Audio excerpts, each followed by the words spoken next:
Yes, the weekend is over, and that's a good thing. It's Monday. We're all pumped up. There's tons to talk about. This is the Carton Show. My main man, Game 5's here. Mike Bibby, what's up, Mike? Good, how you doing? Good to have you here. Victor Cruz, of course, Mr. 99-yarder. And that guy right there has got more minor league home runs than any guy that ever played baseball. Let's get you started with Monday morning headlines. It's all basketball as the LA Lakers did what Cody's happy about. They beat the Grizzlies, but slow your roll. They did it in a game that LeBron was not the best player on the court. Anthony Davis certainly had his moments, but it's my man Rui Hoochie-Mama who came to the table for the Lakers, scoring 29 points, which is a point off his career high. He shot 83% from three. And how about AR-15 right there? With the behind the back, no look. Mike Bibby said that guy doesn't have that in his game. I think he does. Yeah, I mean, I coached him at the NBA Combine. He was on our team, and we kind of had to move him around a little bit to kind of move him off the point guards and stuff like that. But, I mean, he showed he had it then. He showed he had it then. Everyone thinks he just became a Laker. He got there in 21. Do your research. Lakers win game one on the road. Much more in that game coming up, including the injury, of course, to Ja when he tried to flush it over Anthony Davis and didn't. We'll get to that in just a little bit. Headline number two, everybody said, ooh, the Suns picked the Clippers. They didn't want Golden State. Be careful what you wish for, because Kawhi Leonard was the best player on the court. He frankly abused Kevin Durant, who guarded him a lot man-to-man in that game. And we'll get into the whole Kevin Durant thing, but how about the Clippers on the road taking game one? I like them. I like the depth that they have. You can tell that they're deep. They got 9 players that can go out there and play and be successful. And Russell Westbrook doesn't need to have 25 and 10 to be successful. Yeah. He can go be the energy guy that he likes to be anyway. And I got them coming out of this series. You have them beating the Suns. I hope you said that before game one, Mike. Told me you did. Mike, in 7. I said it in the meeting. I have the Suns. I have the Suns coming out of it. Just, I mean, you have to win 4 games. Yes, you do. Yeah, so, I mean, it changes now. Big win. Home court advantage, but I think they just got too much firepower. Yeah, a lot of people saw the Russell Westbrook they hate. He was 3 for 19 from the floor. But one of the aspects of Russell's game that everyone forgets to talk about is he does everything else really well. Had a huge block late, made a couple free throws late, and although he shot like crap, he was part of the reason they actually won the game. His energy, he was pounding KD all around the court, and they always put 2 people on Kevin Durant to kind of make shots hard for him. Right. That's why he was felicitating the ball so good, and I mean, the guys were hitting shots. Well, we'll get into Kevin Durant because he did something that's unheard of from a superstar these days in a negative manner. That's coming up in just a second. Headline number 3, again, injuries is really the story of the first game of the first round of the playoffs. Giannis right there. Yeah, it hurts here watching it even a day later. Knocked out of the game, only played, 9, 10, 11 minutes, whatever it was. Never comes back in. He's got a contusion. The x-rays were negative, which is a good thing. And now it's just a matter of pain tolerance and what he can do to make that back better over the course of, essentially 48 hours. But, the real story here is that Miami won the game. Yeah. And they did it without Tyler Hero, who also broke his hand diving for a loose ball. No word if he's not going to be back for the rest of the series. He just won't play in game 2. But give Miami credit. I told you guys a week and a half ago, pesky. Mm-hmm. You get Bam Adebayo, you get Jimmy Buckets, and all of a sudden you got a team that has won playoff games with maybe the best coach left in the postseason as well. I was just going to say that they're coached very well. They got a lot of depth on this team, and they got a lot of confidence. Those guys play with a ton of confidence from the head coach all the way on down. And I think they can cause some problems, but I think Milwaukee just has a lot of depth. Yeah. And they can win this series without Giannis. Now, many people tell you, as we go to headline number 4, that maybe the game of the weekend, I disagree, we'll get to that in just a second, was Sacramento against Golden State. If you watched the last 5 minutes of this game, you saw just great basketball. Yeah. Dudes making shots. We're back. We're back. That's right. Like the beam. I love to see it. Say it, Craig. Say it. It's only been 20 years. You guys are like locusts. I mean, it's okay, though. But the fans are back. The fans, I think, you've seen them run into the game. And, it's just they're going to will them to wins. Even if like they struggle at times, the fans will get them going again. Yeah, De'Aaron Fox got them going. What do you have, 38 in this game? And every time, whether it was Clay or Steph made a 35-footer late in that game, De'Aaron Fox came back and answered with one of his own. And I learned a lot about the Sacramento Kings. I also learned a lot about the Golden State backcourt. They cannot defend Sacramento's backcourt. They're too quick. Yeah, they are fast. And like I said, I was telling them earlier, get in the open court. And it's gonna be a long series for the Warriors. Yeah. By the way, De'Aaron Fox, that's his first playoff game. Not a bad debut, Vic. 38 points, nothing, right? Not bad at all. And was running those old Warrior guards up and down the court, left and right. So if the Sacramento can keep that pace, they'll be in a position. Yeah, I never saw Golden State's backcourt look old. And against these guys, they absolutely look old. Here's the other fascinating thing. Nobody believes in Sacramento. They're underdogs for game 2. There's no reason for that. Wow. They were the third best team in the West all year long. They win game 1 at home.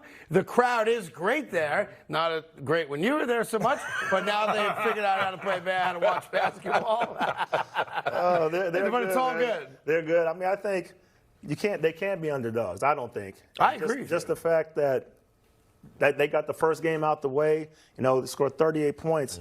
They have their confidence is out the roof right now. Yeah. So that's all you need. Yeah, the purple beam wasn't there when you played. No, it's also a long time ago, man. You're getting gray. All right, headline. No, I lost it. I didn't get a chance to go gray. I was going to say, you cut yours off before we get there. Yes, I did.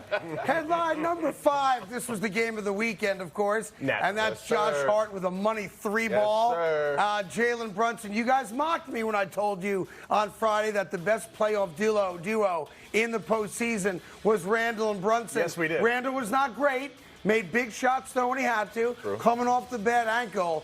And physically, they just abused Cleveland. Plus, the Cleveland bench didn't show up, whereas the Knick bench did quickly. Obi Toppin made a big 3. And the New York Knickerbockers win game 1 in Cleveland, Vic. Huge win for my Knicks, man. It was great to see the energy. I think it goes back to, again, like in the playoffs, you need depth. Yes. You need players that can be the 6th, 7th, 8th guys coming off the bench and be viable scoring options that play defense, that know their roles. The playoffs is when the roles get defined, and I think the Knicks players, everyone understands their roles and are executing them to the playoff basketball is also more physical, right? Yeah, it is. You can see it in the games. They're letting fouls go that everybody thinks is the foul that you get in the regular season. It's not going to be called. It was almost like Cleveland was like, that's not a foul. I thought I got fouled. Didn't I get fouled? But Josh Hart was great, and he was basically playing on 1 foot the last 5 or 6 minutes of that game. Brunson, foul trouble early, but the New York Knicks take game 1. So you've got a bunch of road teams that took game 1, and we'll discuss which one of them has the best chance of going up 2-0 before they go back home. But after the break, we will get you knee-deep into that big Laker win and why Austin Reeves and Hoochie Mama are now the most celebrated basketball players in the state of California. Next on FS1. Allergies don't have to be scary. Defeat allergy headaches fast with new Flonase Headache and Allergy Relief. 2 pills relieve allergy headache pain. And the congestion that causes it. Flonase Headache and Allergy Relief. All good. Next on Behind the Series. Let me tell you about the greatest roster ever assembled. The monster, the outlaw, and you can't forget about the boss. Sometimes you just want to eat your heroes. The Subway Series, the greatest menu of all time. USAA? Yeah. They have awesome rates on coverage for our car, home, and stuff. She has a lot of stuff. Dad. A lot of cool stuff, honey.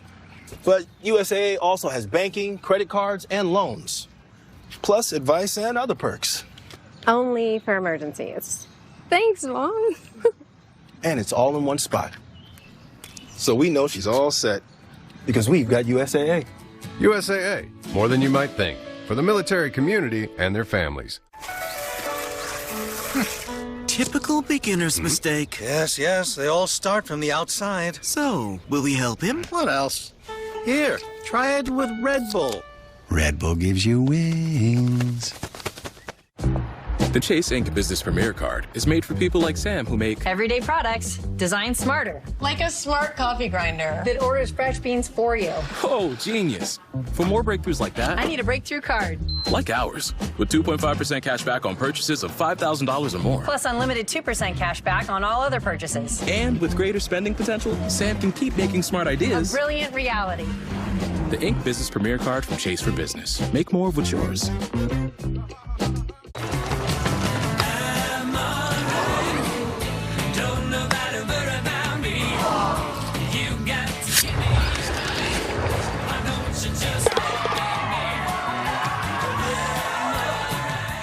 Time to let your personal style bloom with the comfy and stylish Blair Spring Collection. Colorful, bright clothing meant to fit your life, your body, and your budget. That's the Blair Fit. Get $10 off and free shipping at Blair.com with promo code Blair10. Some things are better left to a professional. In hindsight, probably shouldn't have tried to remove my own appendix. Like when it comes to finding financial advisors. What was I thinking? So leave it to Smart Asset to find them for you. Take the free quiz at smartasset.com. Then you'll be matched with up to 3 vetted fiduciary financial advisors. To get started, take the Advisor Match quiz now at smartasset.com. I was this close. This close. The bedroom suite. With deliberate details and modern functionality. For the indoor enthusiast. Check in at Fuma.co. Gunther defends the Intercontinental Championship against Xavier Woods.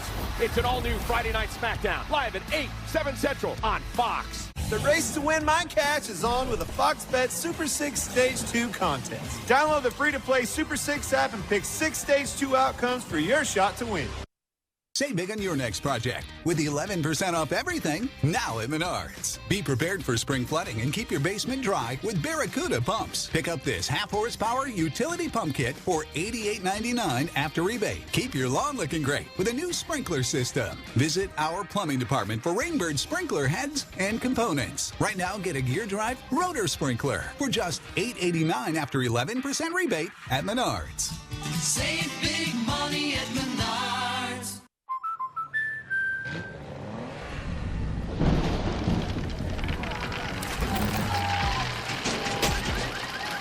Life's better under our roof. That's because our expert agents will make you feel totally protected with the right auto and home coverage at the right price. Also, you can enjoy the dreams you worked so hard to achieve. American Family Insurance. Get a quote and find an agent at amfam.com. All right, Lakers, Grizzlies, and the Lakers won in a manner that nobody could have predicted. Number one, Rui Hachimura had 29 points. You had Austin Reeves for a couple minutes, took over the game offensively, and the Lakers go on a 15-0 run, basically to run out the clock and dominate Memphis. But the real story of the game is the injury, right? I mean, you're talking about a team that had one of the best home records in all basketball, but Ja Morant's out. And according to Ja, now it just might be gamesmanship here. You know, he was crying in pain when he tried this dunk right here against AD. AD takes the charge, writhing in pain, Ja on the ground, comes out, runs into the trainer's room. Looked like he landed on his left hand, but it's the right hand that was hurt before the game, which you heard a couple games left to go in the regular season. They can't beat the Lakers without Ja Morant. Fair statement? Yeah, I don't think so. I think they're going to struggle. I think he's the head of the snake that they have, and with the head cut off, I don't think they have a chance. Yeah, and they were basically a 500 team in the 20 or so games they played without Ja. So, listen, the Lakers have nobody to apologize to. If you could play a team shorthanded, good for you. Yeah. You know, play them shorthanded. What's amazing about the Lakers is that Anthony Davis was questionable to come out in the second half, dominated defensively. Say that again one more time. He did what? He did, yeah. He dominated defensively. Yeah, wow. Dominated. The D word. I own it. I own it. You're saying Let him keep going. I want to Go be clear. Continue. I certainly have an agenda on this show. Okay. All right? I've never lied about that, but I don't lie. I won't lie to you. When a dude balls out, he balls out. I thought there was no way he was going to play in the second half because he's soft like a snowflake. I thought he was done. We all thought he was done. He needed somebody to help him hold his arm up, right? He couldn't move it. Yeah, Craig. okay, that's it. He just wants attention. That being said, Anthony Davis played great. He really did. Defensively, he was a difference maker because, you know, it's interesting, when he came off the court and they had a smaller lineup trying to deal with the Memphis Grizzlies front court, they didn't do it well. Yeah. They were outscored by 12 points in the 11 minutes that AD didn't play. So clearly, he was the key to everything. Yeah, I mean, he came in and he kind of held Jared Jackson in check. As far he likes to go to his left, so his bigger body, he's stronger than the other guys. So he did what he had to do. Yeah, Jackson was money good though when AD wasn't on the court. And he's really a defensive, guy. He's not a guy that's known to score all those kinds of points, and he did it. But how about giving a shout out to two guys that, again, I know Reeves had a good end of the season. But, man, he was balling like he was playing against, guys in the YMCA league. Yeah. Right? This is a playoff game. And between Hoochie Mama, dropping all the threes and Austin Reeves dominating, it got so crazy in this game that even Austin Reeves was talking smack. I want you to watch this. You see a couple buckets in a row. It's going to end with him telling the world something that I never thought I'd hear come out of the mouth of Austin Reeves. Listen to this.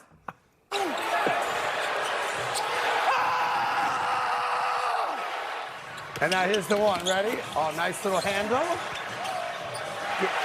him! Yeah. I'm him! You gotta relax, kid. You gotta relax. Come on. If you're playing like that, you have the right to say, run the back pass is on a dime. Yes. I'm him. It's good to be humble because it could go south really quick in basketball. Very true. I mean, you got to take the good with the bad. Just be humble. Yeah, he wasn't humble about it. I'm him. Meanwhile, he's going to be like 3 for 12 in game 2, but it was great. If I'm LeBron, I like that my guys are playing with confidence. They're not scared of the moment. They're taking the shots when they're there for them. They're being aggressive. They're playing defense. These are all great signs. And LeBron didn't even play well. He did not. So these are great signs for the Lakers moving forward in order for them to be successful down the stretch. We did talk a lot, towards the end of the regular season that one of the good things about LeBron being out is that guys like Reeves got the ball more. And when you have the ball more and you can make some shots, you build your confidence. And they got to the point, down the stretch until LeBron came back, you could make the argument Reeves was their most consistent offensive weapon, right? They started to just give him the ball and have So him now they facilitate. trust him. Yeah. Like the fact that he's playing meaningful minutes and LeBron has no problem giving him the rock in a big spot, I think that's a result of what happened towards the end of the regular season. Now, let's be honest about it. They're not getting 29 points from Rui again. It ain't going to happen. But if you look at a team now that has different ways to beat you, whether it's D'Angelo Russell, who had a comeback game because he played like crap at the last game of the regular season, could play the way he played yesterday. When you get great minutes out of guys like Reeves, all of a sudden, you're not just a two-man team, and you can win series. And the scouting report is going to change. They're going to have those two guys a little bit higher on the scouting report, and you got to worry about them now. Yes. Now, you said you coached Reeves before he became a Laker, right? Yeah. All right, so the question is, who knew first?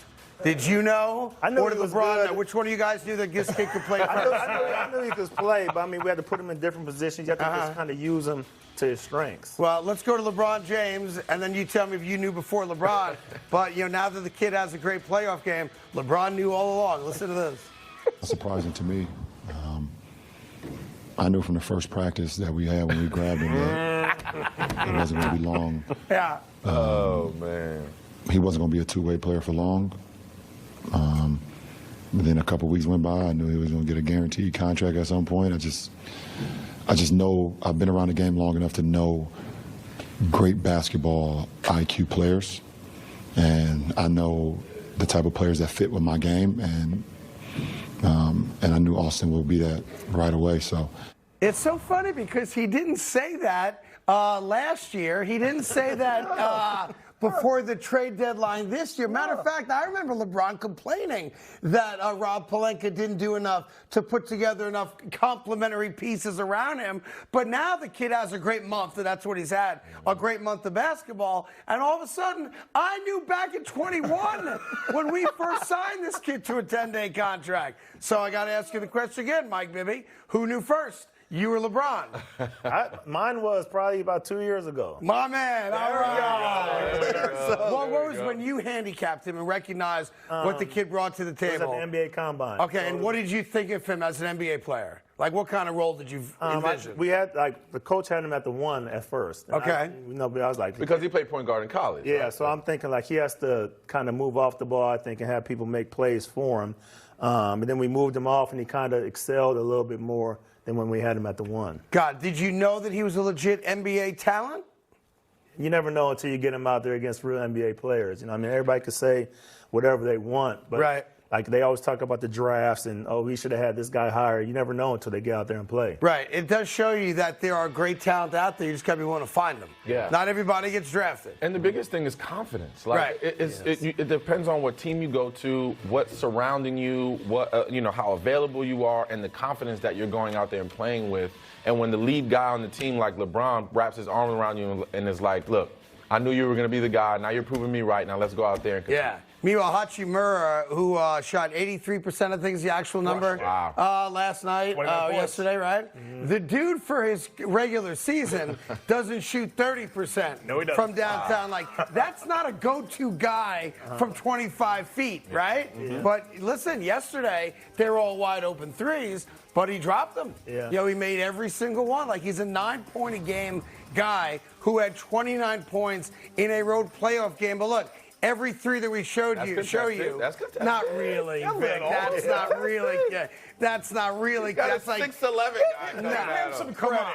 That's not what behind the back pass, uncontested, this top of wide the key. Open. That's pretty wide. Yeah, splash, right? Like, I give him credit. He made the shots. Took it to the goal. Yeah, but this is another uncontested. What are we talking about? The guy there? The guy didn't even close jump. enough. Yeah, close enough. Close enough. See? Yeah, professional. Listen.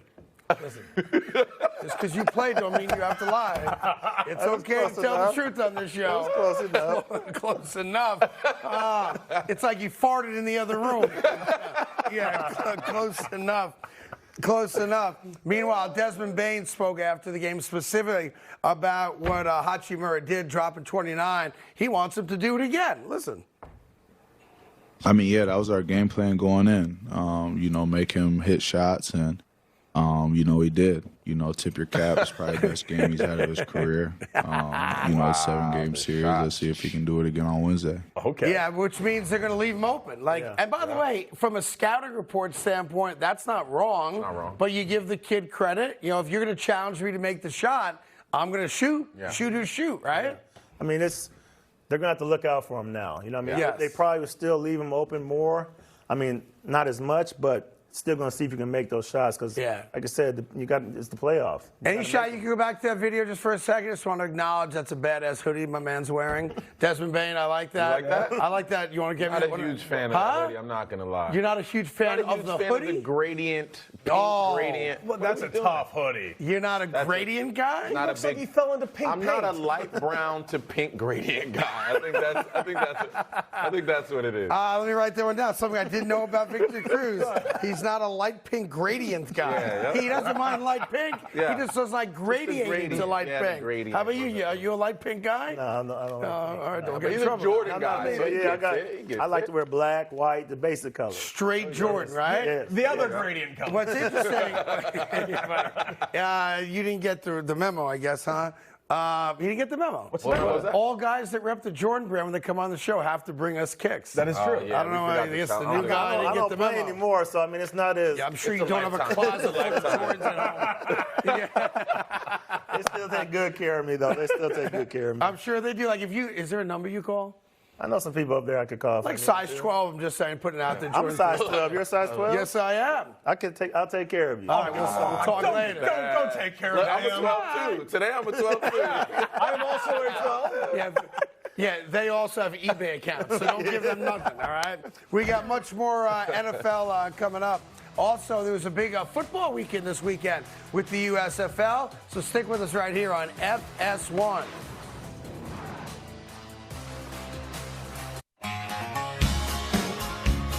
The all-new Chevy Colorado is made for more. Bring more. Do more. See more. Got my baby sitting by me, shining like a diamond. And be more. Only silver linings in the class. On my Chevy, but it's ready. The all-new Chevy Colorado, made for more. This bakery needs new equipment fast to keep up with demand. So they're going to On Deck, the online lender that makes it easy to choose your loan and, if approved, get funds as soon as the same day. Your loan is on deck. The magic never leaves you when you stay with the Disney Resorts Collection, following you along everywhere you go, making every moment special, even more surprising than your last, and bringing you extra time in any of the 4 theme parks every day. Now you can save up to 25% on rooms at select Disney Resort hotels. Why would you stay anywhere else? No, it's not your usual, but cereal's tasty with Calfia almond milk. Oh, looks yummy, creamy, delicious. People see me and think, oh, he only eats cookies. But me multifaceted individual, me try new things. Guess we should start calling you Cereal Monster. Or that was just a joke. Good, yeah, Cookie Monster. Cookie Monster. Cookie Monster. Hi, I'm Jonathan Greenhut, the CEO of Plexiderm. And if you haven't tried Plexiderm, we've created the best offer yet with our Plexiderm 10-Minute Challenge. All it takes is 10 minutes to reduce the appearance of under-eye bags, wrinkles, and crow's feet. Even the 11 lines between your eyes are visibly gone in minutes. Plexiderm works so well, makeup artists, celebrities in Hollywood, and even people across the country just like you look and feel years younger in minutes. So I've had under-eye bags for a very long time, and it sucks. I have spent so much money on tons of eye creams, eye gels. Finally, I tried something called Plexiderm, and I'm not joking.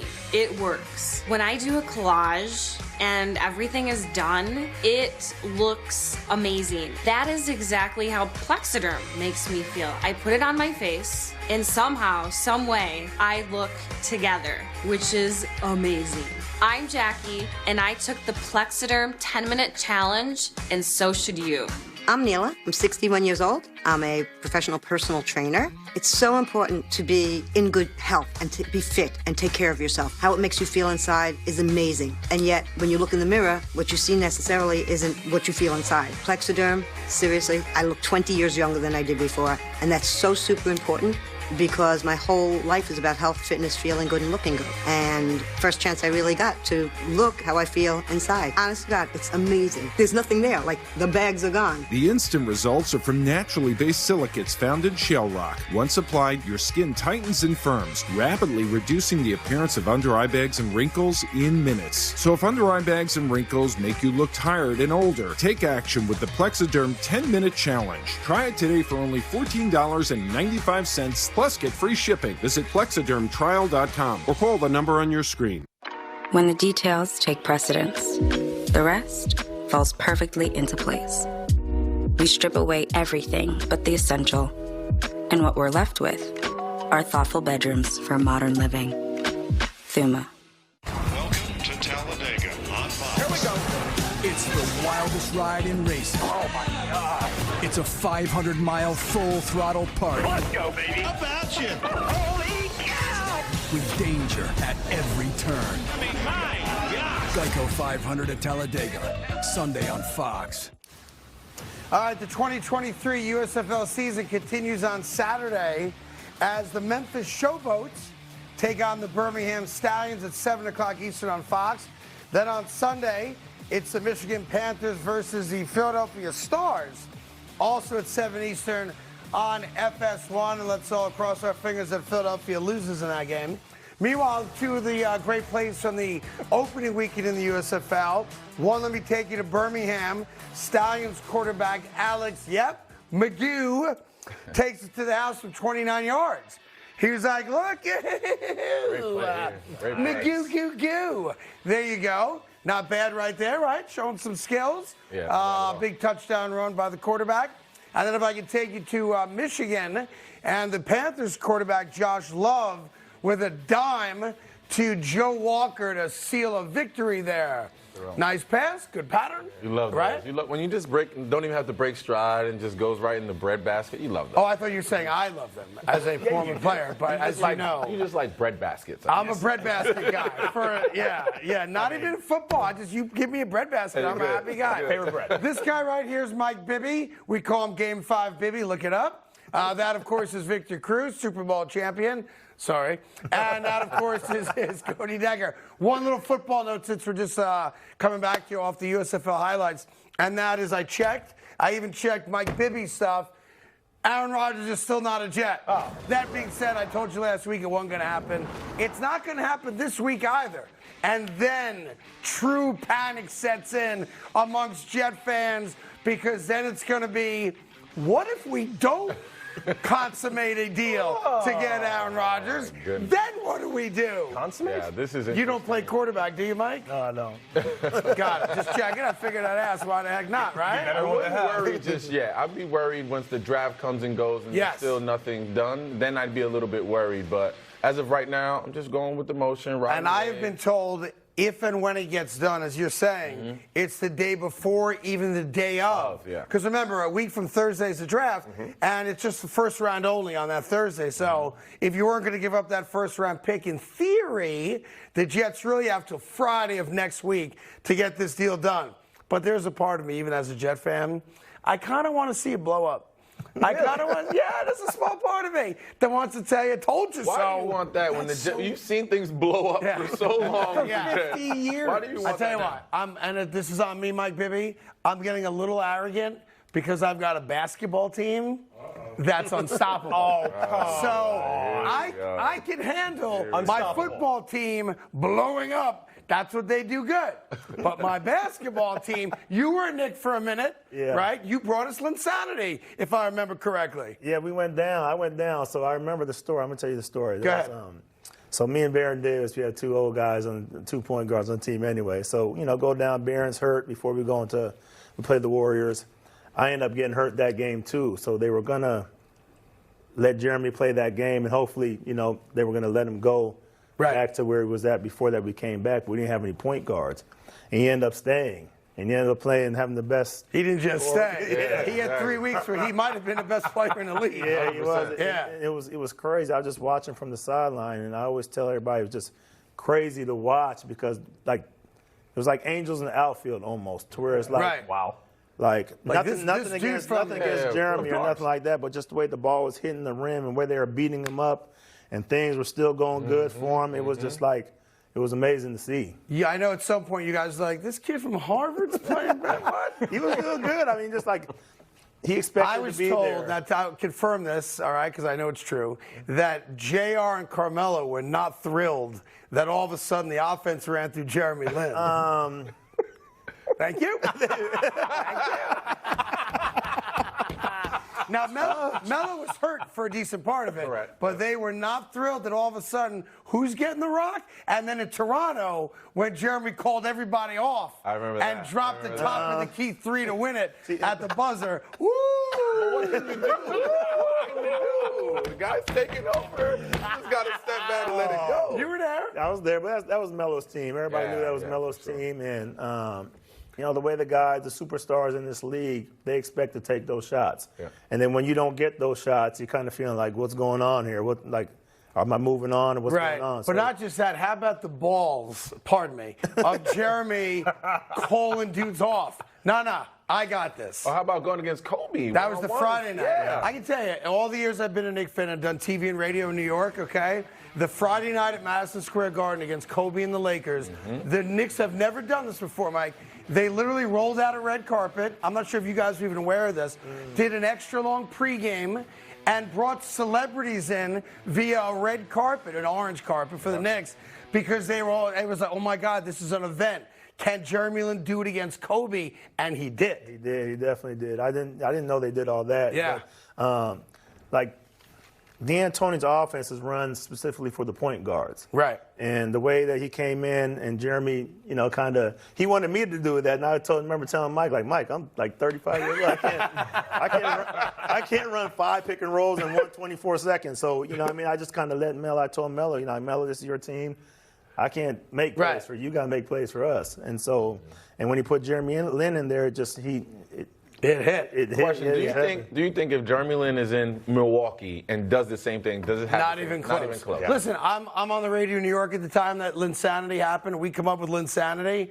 So many crazy people came out of the woodwork to call us up that they fell in love with the story. You're sleeping on Landry Field's couch, you didn't have a place to live, and all that stuff. And then the craziest one of all, I get a phone call from Bo Derek. What?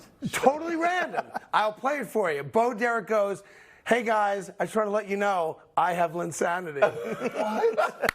I was like, this gets awesome. Anyhow, we'll fast forward to today's Knicks, and they beat the Cavs. And, again, it's funny because it's an evenly matched series, to be fair. And the Cavs don't have playoff experience, and neither do the Knicks as a team either. But the Knicks recognize, be physical. Play as physical as you can until the refs dictate that you can't. And watching this game, although Brunson got some foul trouble early, it looked like Cleveland wasn't prepared for the physicality of what the Knicks brought to the table. I think they need to get Osman off of Brunson. Got it. Okay. I just think if Brunson, he had him on skates all game, and Brunson handles the ball a lot. He's going to take care of the whole series just off of that, but just who's guarding him. Yeah, listen, Brunson was great. Randall, in his first game back from the ankle injury, he was good. Josh Hart was great. Toppin gave him good minutes. Actually made a big three from the right corner there. But it's funny because when you look at Donovan Mitchell, who I said before the series will be the best player on the court, whenever he's on the court, with all due respect to my Knicks, he took 30 shots to make 38 points. But that's 14 of them, though. That's pretty good percentage. But it's too many shots. Yeah. That means nobody else wants to rock. Nobody else is willing to take a shot, and that's too many shots for Donovan Mitchell, at least in my opinion. If you make half of them, then you can shoot 50 and make 25. It's still a lot of shots. Yeah, but isn't that too one-dimensional for an offense? I don't think so. That's what he does. He's a scorer. He puts the ball in the basket. He scores 70 points. You expect him to score. Right. Huh. All right. Yeah, I think he's shooting that much because he wants to put the team on his back. He understands that, especially nobody else stepped up, right? The way the game was going, he's like, look, I got to figure out how to take over at some point, and that's why he put a lot of the shots up. But kudos to the Knicks. It felt like they're playing old-school New York basketball. It was very, very physical, yes. Scoring the basketball, everything to the rack. A lot of the points were in the paint. Obviously, Julius Randle attacking the paint. Obi Toppin attacking the paint, just crashing the boards, which they did very well. This Knicks team, if they can continue to keep this kind of pace, they can be a problem in the East. Plus, the Knicks bench outscored the Cavs bench 37-14, and offensive rebounds, which has been a highlight of this team all year. Continued in this game. They dominated the glass. They really did. And that's why they're up 1-0. Somebody told you last week that was going to happen. But you guys don't always listen. I'm not always right away. It takes time. Sometimes. What's crazy about this weekend is that, all right, so the Knicks are a 5 seed. That's an upset win, right? Yes. You add an 8 seed, a 7 seed, a 7 seed. This is unlike most playoff runs where, other than who? Pretty much everybody has a chance to make a little run here, right? There's no longer, you've got the haves and have-nots, especially now when you add the Giannis injury, the Tyler Hero injury, the Ja Morant injury. There's going to be a lot of interesting upsets here throughout the playoffs. The playoffs always starts when you win on their home court. Right. And, now you got home court advantage, and that's all you're looking for is home court advantage where you can get back to home and play where you play best. What was the first part of your game that went south? Can you shoot still? Yeah, I always still be able to shoot. None of it. How about that? My agility isn't where it used to be. God, your lateral motion's not bad. good. It's bad. So there's a shot. Not bad. It's not bad. It's not as good as it was. Not as good as it was. Yeah. You have children. Do you have any sons? Yeah, my son. I haven't played him in a long time. Can he take you off the dribble? He likes to dribble a lot. I haven't played him since he was 15. Smart. So I guess that's smart. But very, very smart. I still play in leagues with him, so I'm still playing and stuff. But Greg, if you want to join the league, just ask. Okay? Listen, I can't play in that league. My shot's too dangerous. Oh, really? They'd be like, "Yo, Bibi, you brought a ringer. You got to stop doing that." By the way, I will say this: shame on you. An NBA dude can't show up to a random league in Phoenix, Arizona. That's not right. Why not? Because you played in the NBA. That's all right. Wait, are you out there headband up and everything? No, I don't have a headband. No, I don't have a headband. I ain't got a headband on, but I'm out there really playing, though. I'm out there playing. Okay. Oh, that would bother me so much. Like, hey, we made it to the championship game. Who we playing? The Bibbies. I'm down low now, though. I'm like the enforcer now, so I'm down low. Okay. I rebound. You're the voice. Yeah. You're the voice. God. Yeah, I'm like the Charles Oakley. You score a little bit more. All right, listen, we got lots more to do, including everyone's favorite Monday segment, which is Get Learnt, the things that we learned over the weekend of sports, and the guys will debate it right after this on FS1. Are we still on for 3? I'm on the phone. When your team needs more space to work and eat. Carl, is that mackerel? No, it's trout. It matters where you stay. Fish tacos? Carl. Hilton for the stay. Buying a house is complicated and confusing, especially now. But it doesn't have to be. That's why who you work with matters. Together with HomeLight, we find solutions for every buyer. Whether you're looking to make an all-cash offer, find the right loan, or negotiate with confidence, Our team helps you get the home you love every time. a home is something special.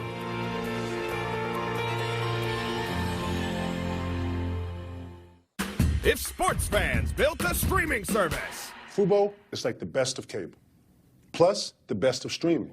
Thinking of calling yourselves the Big Kick It, because you're helping people kick cable. Sorry, I feel like that's a little close to your... Imagine them chanting the Big Kick It as you dominate the paint. Are we still talking about TV? Live TV and sports and more, but mostly sports. That's Fubo! Vibrant pops of color, soft textures, and coordinated looks. Let your personal style bloom with the Blair Spring Collection. Clothing that fits your life, body, and budget. Casual tops and tees are designed for laid-back or more lively moments. And relaxed fit pants and easy stretch jeans let you comfortably roll with whatever adventure the day may bring. Get $10 off and free shipping at Blair.com with promo code Blair10. Let's talk about your dirty ears. And let me guess, you're probably cleaning them with these. You need to be using Whoosh. Trust me, no one wants to tell you how gross your ears look. So whoosh yourself, you dirty you. Get 15% off and free shipping at trywhoosh.com. This week on Fox Saturday Baseball, Francisco Lindor powers the Mets against Brandon Crawford and the Giants. Or the White Sox take on Randy Arozarena and the Rays. It all starts at 4 Eastern on Fox Saturday Baseball. Get on this level. This small thing is the next big thing in diabetes. It shows your glucose and predicts where it's headed, just like that. It's not magic, it just feels that way.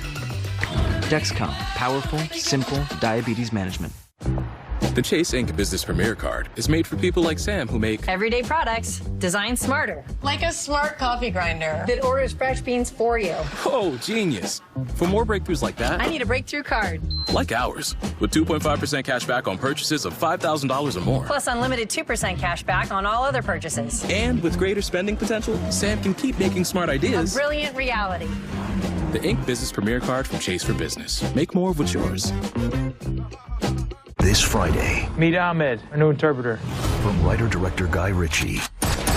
Ahmed saved my life, and now I have to go save his. You good?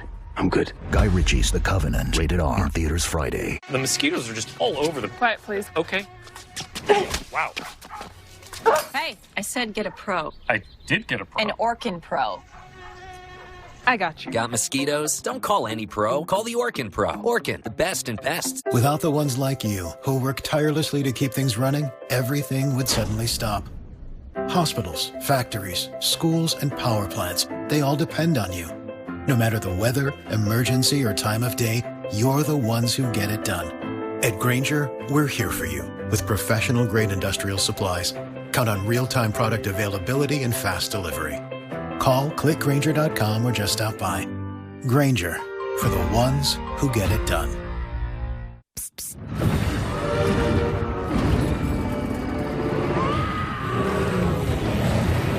With Flonase, allergies don't have to be scary. Spraying Flonase daily gives you long-lasting, non-drowsy relief.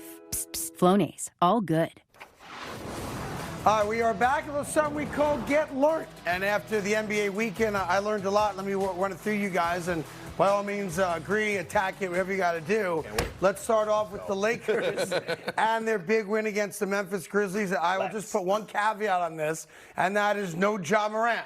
Didn't play the last 6 minutes of the game and had 18 points in the game prior to that. And it was a very close game when he went down with the injured hand. That being said, two things I learned in this game. Number one, Memphis has no answer for Anthony Davis. But the flip side of that is the Lakers can't compete with Memphis, I'm assuming Ja plays, when the Lakers go small. They had a very tough time on defense stopping Jackson, especially when Anthony Davis was on the bench. I mean, you just got to stay big then, I guess. You know what I mean? It's just him. He, like you say, he's not really an offensive scorer. Right. And so for him to come in and do what he did, you have to switch something up. Right. He was 13 for 21 and had a huge offensive night also. Right.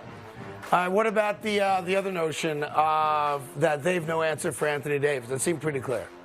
It was good to see him playing like that. Right. You know, I mean, when he went down, I thought he'd be out for the rest of the game. Yeah, it's so funny. It's so everybody Literally, did. I thought it was over. Because that's his reputation. Every That, time. uh-oh, he got a little boo-boo, and now he's not going to play. And then all of a sudden, he comes out and dominated, especially in those last 5 minutes. Both sides of the ball, and that's what you need from him. What's his reputation amongst the guys? Like he Did you say snowflake? He gets hurt a lot. I'm just hearing this. How about dominant defensively? A dominant snowflake. Yes. I mean, I think he's one of the top players in the league when he plays.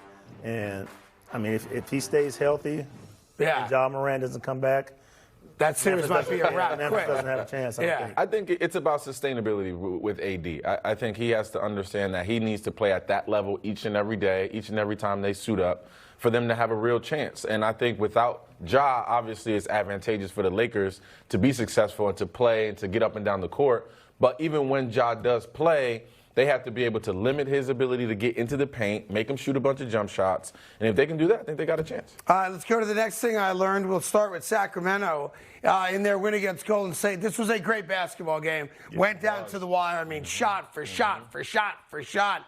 But De'Aaron Fox also said to the world, I'm here. If you never saw me play, guess what? I'm going to put on a show. And he did. What I learned about this game was that the Golden State guards got old. Yeah. And they cannot guard the Sacramento guards, especially in any kind of transition. They're too fast. And I think if they get out in the open court, even more than what they did, a lot of stuff wasn't even in the open court. They get on the open court, it's going to be over quick.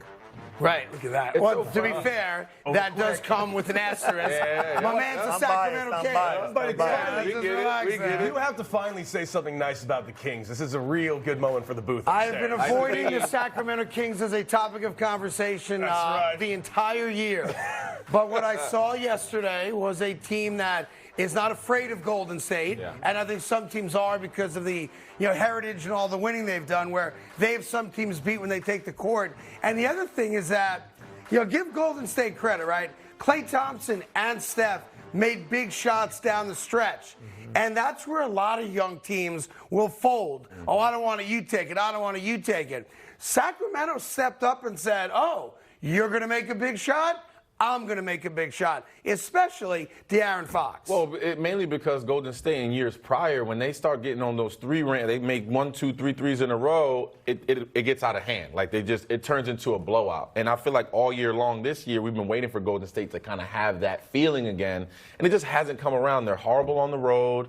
And then in the playoffs, you think it's just automatically going to click, and maybe not. So we'll see how the series progresses. But we kind of been waiting for Golden State to kind of have that moment that we're all used to, and it hasn't happened yet. Yeah, there's one big moment in this game, late fourth quarter, 1-point game, and the ball went to Wiggins' left corner, wide open three, and he clanked it, and Sacramento got the ball with the lead and scored, and at that point, the game was pretty much a wrap. So for a guy that hasn't played in 3 months, and now all of a sudden you're the wide open three, which may have won the game for them, as a matter of fact. and it didn't. It just shows you. It looked like he had fresh legs out there, though. Like, Wiggins was moving around. He was playing defense. He was playing better than I thought he'd play for missing a month of basketball. But it's hard to come back, take that much time off, and come back and expect to be where you were at when you left. Is it easier to come back and at least play defense, or is that hard too? Everything's hard. Just to get in the flow of the game and just the pace of it is what hurts you. Yeah, but listen, this series is going to. This could be either a great win for Golden State, this legacy continues, or it might put, and he's wearing, look, I see the purple he's wearing. No, I'm not. I see the purple he's wearing. You're a Laker fan, rocking Sacramento purple. Laker purple. Yeah, what are you talking about? What's wrong with you? Mike and I were talking, he goes, that's Sacramento purple. No, this is Laker purple. I haven't seen their jerseys lately. Anyhow, Sacramento, fun team to watch, play basketball if you haven't seen him. And Jaren Jackson, who's going to be the defensive player of the year, for him to drop almost 30 points in a playoff game, like, nobody saw that coming. That's one of those games where, who's going to be the other guy that makes a difference? And in this case, it was Jackson. Yeah, I mean, like I still said, if Morant doesn't come back, they're going to have a hard time. I don't see anybody really stepping up like Morant would do. So, Bane, he'll get the shots in. Brooks, gets shots. Everybody wants to shoot threes. But Morant gets in there and does everything. So far, Baines did a good job talking. Now it's time to go out there and play. Thing number 3 that I learned over the weekend, the Brooklyn Nets are going to get swept because they're in a bad spot. Yes. They doubled Joel Embiid the entire game. So what did he do? He passed. What did guys on the Sixers do? They made open shots. This is ball movement, everybody around the horn, get an open look, drop it. He still had 26 points, Joel Embiid, but it's a problem because if you don't double him, he's going to go for 35. If you do double him, as you see right there in the lane, wide open, one extra pass, baseline jumper money. See, but they're doubling him when he's really not making he's just kind of back to the basket. Yeah, he's kind of making them come. He knows they're coming.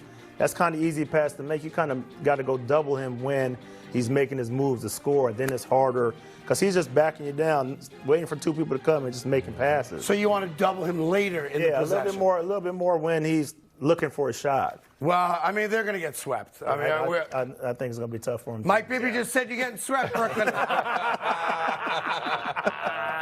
You said it too, Vic. I was over there. It's just undermanned. I mean, no matter how you slice it, they're undermanned. It didn't even look like Joel broke a sweat in the game. Now, he had a great game because he's unselfish. Yeah, exactly. He feels the double. I know I got a guy open, and then give James Harden credit. He wasn't forcing threes either. He found the open man. So good game for Philadelphia, as much as I hate to say it. And then the last thing that I learned, and I've learned it over the course of time, Cody Decker. Oh, really? But it reinforces itself today. Everybody's going crazy if you're a team that won game 1 on the road, right? Yes. But as Mike Bibby knows, one game does not make a series. You can expect a big bounce back for all the home teams that lost game 1. There's still, I don't think still makes a difference. You're expected to win at home. So you did what you had to do by winning one game on the road. So as soon as you get back, you still got the advantage going back home. And that's all in basketball. You just want to win one game on the road. Is there a natural letdown? Hey, we got the one we needed? Like the goal is, everyone always says that, let's get a split on the road and then defend home turf. So if you win game 1. I don't think it'd be a letdown. It depends like who your leaders are in the locker room and going into the game and how you prepare yourself going into the game. Yeah. If you come in thinking like, oh, we got our jobs done, then you will. So when you made the shot in game 5, you weren't like, series over. I was talking trash the whole time. I knew we were the better team. That's all that matters. I mean, I was talking trash, on the radio, doing all this stuff. Really? You didn't care. You went all in, huh? I knew what type of team we had, and I could just see the looks on everybody's faces like it's over. Right. And, the confidence that I had in myself and our team and our fans. But you could sense it. Yeah. Yeah, smart. Yeah. Because you weren't known as a trash talker, were you? I don't really talk trash, but, I'll talk to the fans a little bit once they get you going. After I hit 3 or 4, then I'll get going. Not after 1. I wait till it's... So were you like Austin Reeves? I'm him! No. I'm him! I'm him! I just did a lot of smiling.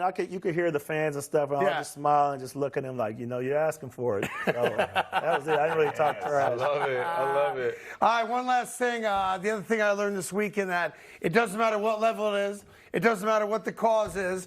when you play hockey, you have to fight. That's just the rule. Period. So NYPD, FDNY, and yeah, there you go. At UBS out of Long Island in New York, these are the firefighters and the cops playing a charity hockey game and show off the muscles, baby. Yeah, baby. Yeah. Apparently after the game, they all went out for beer, and it was all good because that's what hockey players do. You know what I learned also about athletes, Mike? You can speak to this. Football players never fight because it's stupid. They got helmets on, right? Basketball players can't fight. Hockey players know how to throw a punch, but I have not seen the basketball fight yet when dudes square off and actually throw normal punches. I don't think they really want to fight. It's just to show, the manhood that, I'm tough and yeah. Everybody wants to fight on the court, but, the game always ends. You have to What era are we leave. talking about, Craig? There were some fights in the 90s that were like, Yeah. like, what are we Danny talking Ainge about? holding on to Tree Rollins' leg does not count. We got Shaq about to punch the lights out of Chris Dudley. We got True. We got Let me show you if I may real quick. Chris Childs back in the day. They're yelling at me to stop, but too bad. Got it. I do impersonations. You may not know this. I'm gonna give an example of an average, typical NBA fight. Okay. Okay. I'm gonna use Mike Bibby as my assistant here. Okay. All right. This is an NBA fight. Ready? Foul. Don't let me. I'm gonna kick you. Hold me back. Don't hold me back. I'm gonna get. Yeah. That's what an NBA fight is. They do it. Nobody wants to fight. Everybody's a tough guy until a guy goes, okay, let's fight.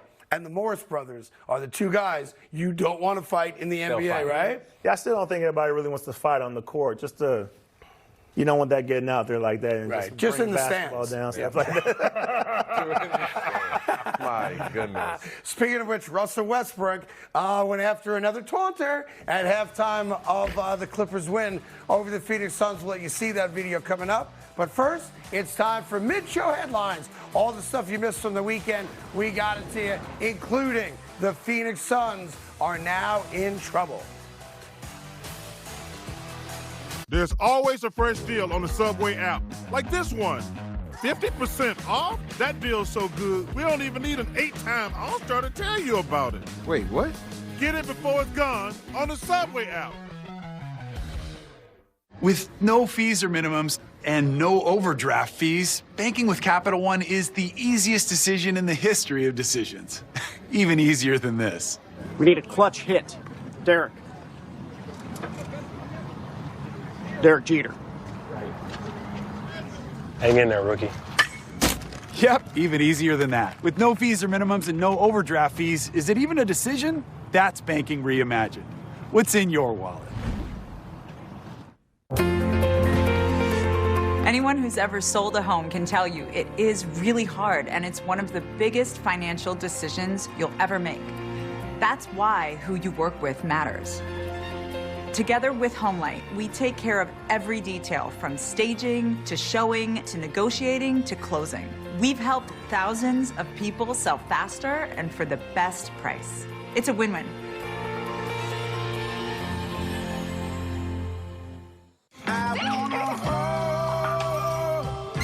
Hey, little baby.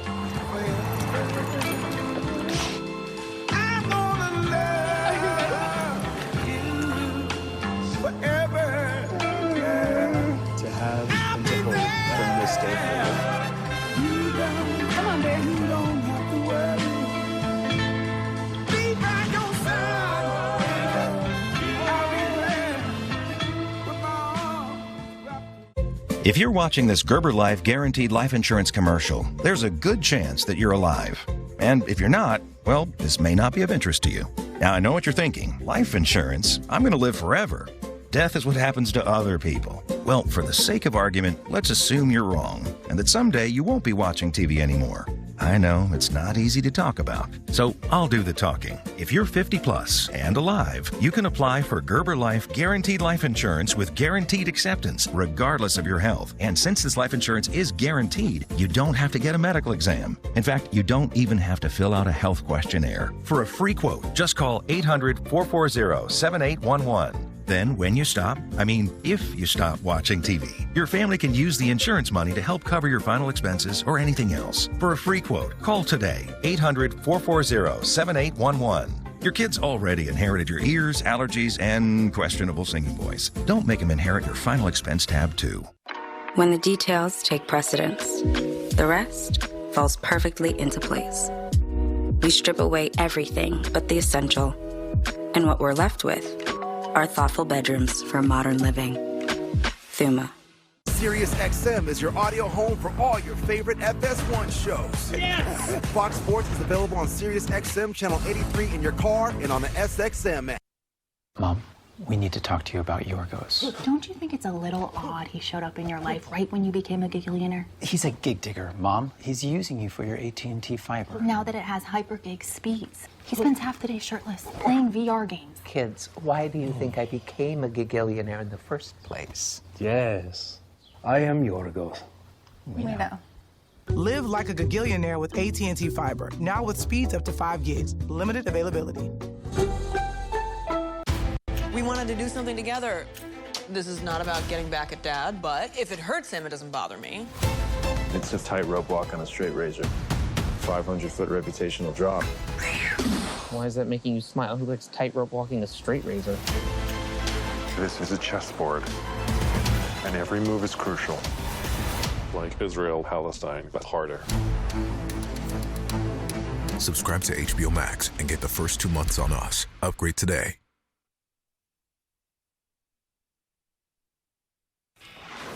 Welcome back to the Carton Show on FS1. Time for your mid-show headlines. Headline number one, upset alert in Game 1s yesterday, starting with the Clippers beating the Suns 115-110, and they did it without PG-13. Question for you, Craig. Even though they've been 8-0 with Kevin Durant during the regular season, is this team in trouble in the playoffs? I mean, they're in trouble because people thought they were going to breeze right through the Clippers. If you remember the last game of the regular season, Phoenix didn't play anybody. And that guaranteed them that they'd get the Clippers and not the Golden State Warriors. My problem, though, with this game is the best player in the league, and that's Kevin Durant. Because I was watching the game, and then I went back after the game just to make sure that what I saw with my eyes I could back up with stats, right? Mm-hmm. So Kevin Durant, in the last 6 minutes of the game, attempted a single shot. That's the best player in basketball, for my money. You certainly argue it, please. But if you're in a tight game, it was a tight game the whole way through, and your best player takes one field goal in the last 6 minutes, either he's not demanding the ball or you're not trying hard enough to find him. The other part of this game that bothers me is what you're looking at on the screen right now. How does Kevin Durant go scoreless in the first quarter and the third quarter? And oh, by the way, in the third quarter, did not take a single shot. Like, that to me is mind-boggling that guy, because I believe he's the best all-around player in the NBA, an unstoppable force on offense. He went the entire quarter, played 10 minutes out of the 12, and did not attempt a single shot. Mike Bibby, doesn't someone say something? I mean, you got to look at it. It's Devin Booker's team still. Oh, I don't know about that. Okay. I mean, I think Durant's the best player in the NBA. I do. Okay. But coming to a team where Booker established, Booker was there when they were losing. Right. Booker was there when they were winning. That's Devin Booker's team. But that's the better player. Like, how does that guy not get shots? I mean, you got to try to stop him. So, you know, if I come out and play them, they had a guy, he set a pick and roll. Westbrook would always chase him, so there was always somebody come behind him, and there was always a guy in front of him. So they made it tough for him. So that's why he was passing a lot and making passes over the play, because he was taking two people on. Yeah. But he was making the right plays. That's the plays you're supposed to make. I think, but that, to me, that plays right into the Clippers' hands. If you have Durant giving up the ball, even if it's the right play, every possession that Durant is giving the ball up, to me, that's a win for the Clippers. Yeah, eventually he's going to have to start shooting a little bit more, but he's making the right plays. The guys have to knock shots. Once those other guys knock shots down, then the defense kind of relaxed a little bit. Well, I got to guard this guy over here because he's hitting shots. Yeah. And then they weren't. How much of that do you think also is the fact that he was guarding Kawhi Leonard a lot, and Kawhi Leonard really abused him? Had 38 points and had no problem against KD. Yeah, I think it was part of it. He probably was a little exhausted chasing Kawhi around and trying to guard him, but I think it's their first playoff game together with the Suns. I think they're still trying to figure out down the stretch what their roles are going to be still, and I think unfortunately, they have to learn that on the fly because they didn't have a lot of opportunities during the regular season. Yeah, listen, if I'm the Clippers, I stole one on the road. You did. And then there's Russell Westbrook, right? So my main man, Russ, can't shoot a lick. 3 for 19, but he had a major positive impact on the game. He made 2 free throws, 17 seconds left, and he made a great play we're going to show you here in a minute where he has a block. You saw the steal right there. Watch this from your guy Westbrook. Makes the block and then has the presence of mind and body control here to hit the ball off of Devin Booker's body, and that becomes Clippers ball. His stats stunk from an offensive standpoint, but he had rebounds, he had assists, he had blocks, and he made a very big play late. His effort. I mean, he's the one that was guarding Durant most of the game, and just his effort on defense kind of won him that game. Like you said, Durant couldn't get any shots off. That's because he was hounding them the whole time. Now, just because Russell Westbrook made a couple big plays doesn't mean he wasn't hearing it from the crowd. So he was hearing it from the crowd, and for some reason, this guy who showed up at the game, shirt unbuttoned, showing off his abs. Like a gentleman. And like a gentleman. Absolute gentleman. Classy.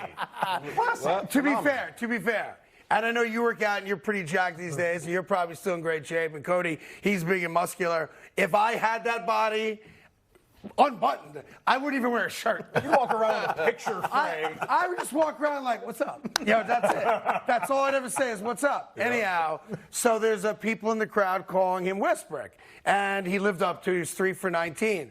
Now, this fascinates me. This is a playoff game, an NBA playoff game. At halftime, when the players walk back to the locker rooms, there's a part of the walk that you can walk past fans, right? Yeah. He hears Westbrook. Dude goes into a private suite to challenge the guy that called him Westbrook. Watch this. Watch your mouth. Take it like a man. Watch your mouth. Watch your mouth. Straight like that. Watch your mouth. That's the man. Talk about it. Be about it. You shouldn't get to that. You shouldn't. Like, that's at halftime of a playoff game. Yep. But you shouldn't cross paths with anybody in the stands anyway like that, because they walk you right through where everybody's eating. Everybody's Phoenix is a great setup for the fans, because you're in this like eating area in the back. And then at halftime and at the end of games, the players walk right through that to go to their locker rooms. Yeah. So they're going to say whatever they want during that, those couple of seconds. And this guy chose to yell out Westbrook, and obviously. But as a pro player, you got to have thick skin. People say to you stuff walking on the street. I mean, you get in a fight every day if you're that sensitive. Yes, you can. I mean, he's got. Imagine. I mean, you played in New York. I can't imagine the things you heard on the streets. It wasn't bad. I stayed in Westchester, so I wasn't. Smart man. Soft suburban guy.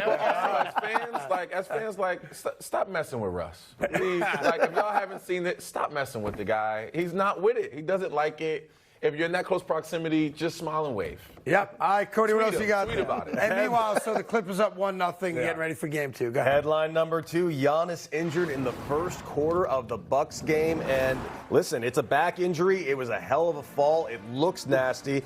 And not only that, Tyler Hero goes down with a broken hand. He's going to be out arguably the rest of the playoffs. But you did warn us last week to not sleep on the Heat. How long can the Bucks survive without Giannis? Well, I don't know if they can. I mean, they're a 500 team without him. And I was disappointed that, Drew Holiday and Middleton didn't step up, because the Miami Heat is not a good offensive team. Obviously Jimmy Butler in spurts, will take over a game, and he has his entire career, and I respect that. And Bam Adebayo has had moments where, wow, that dude's an all-star, right?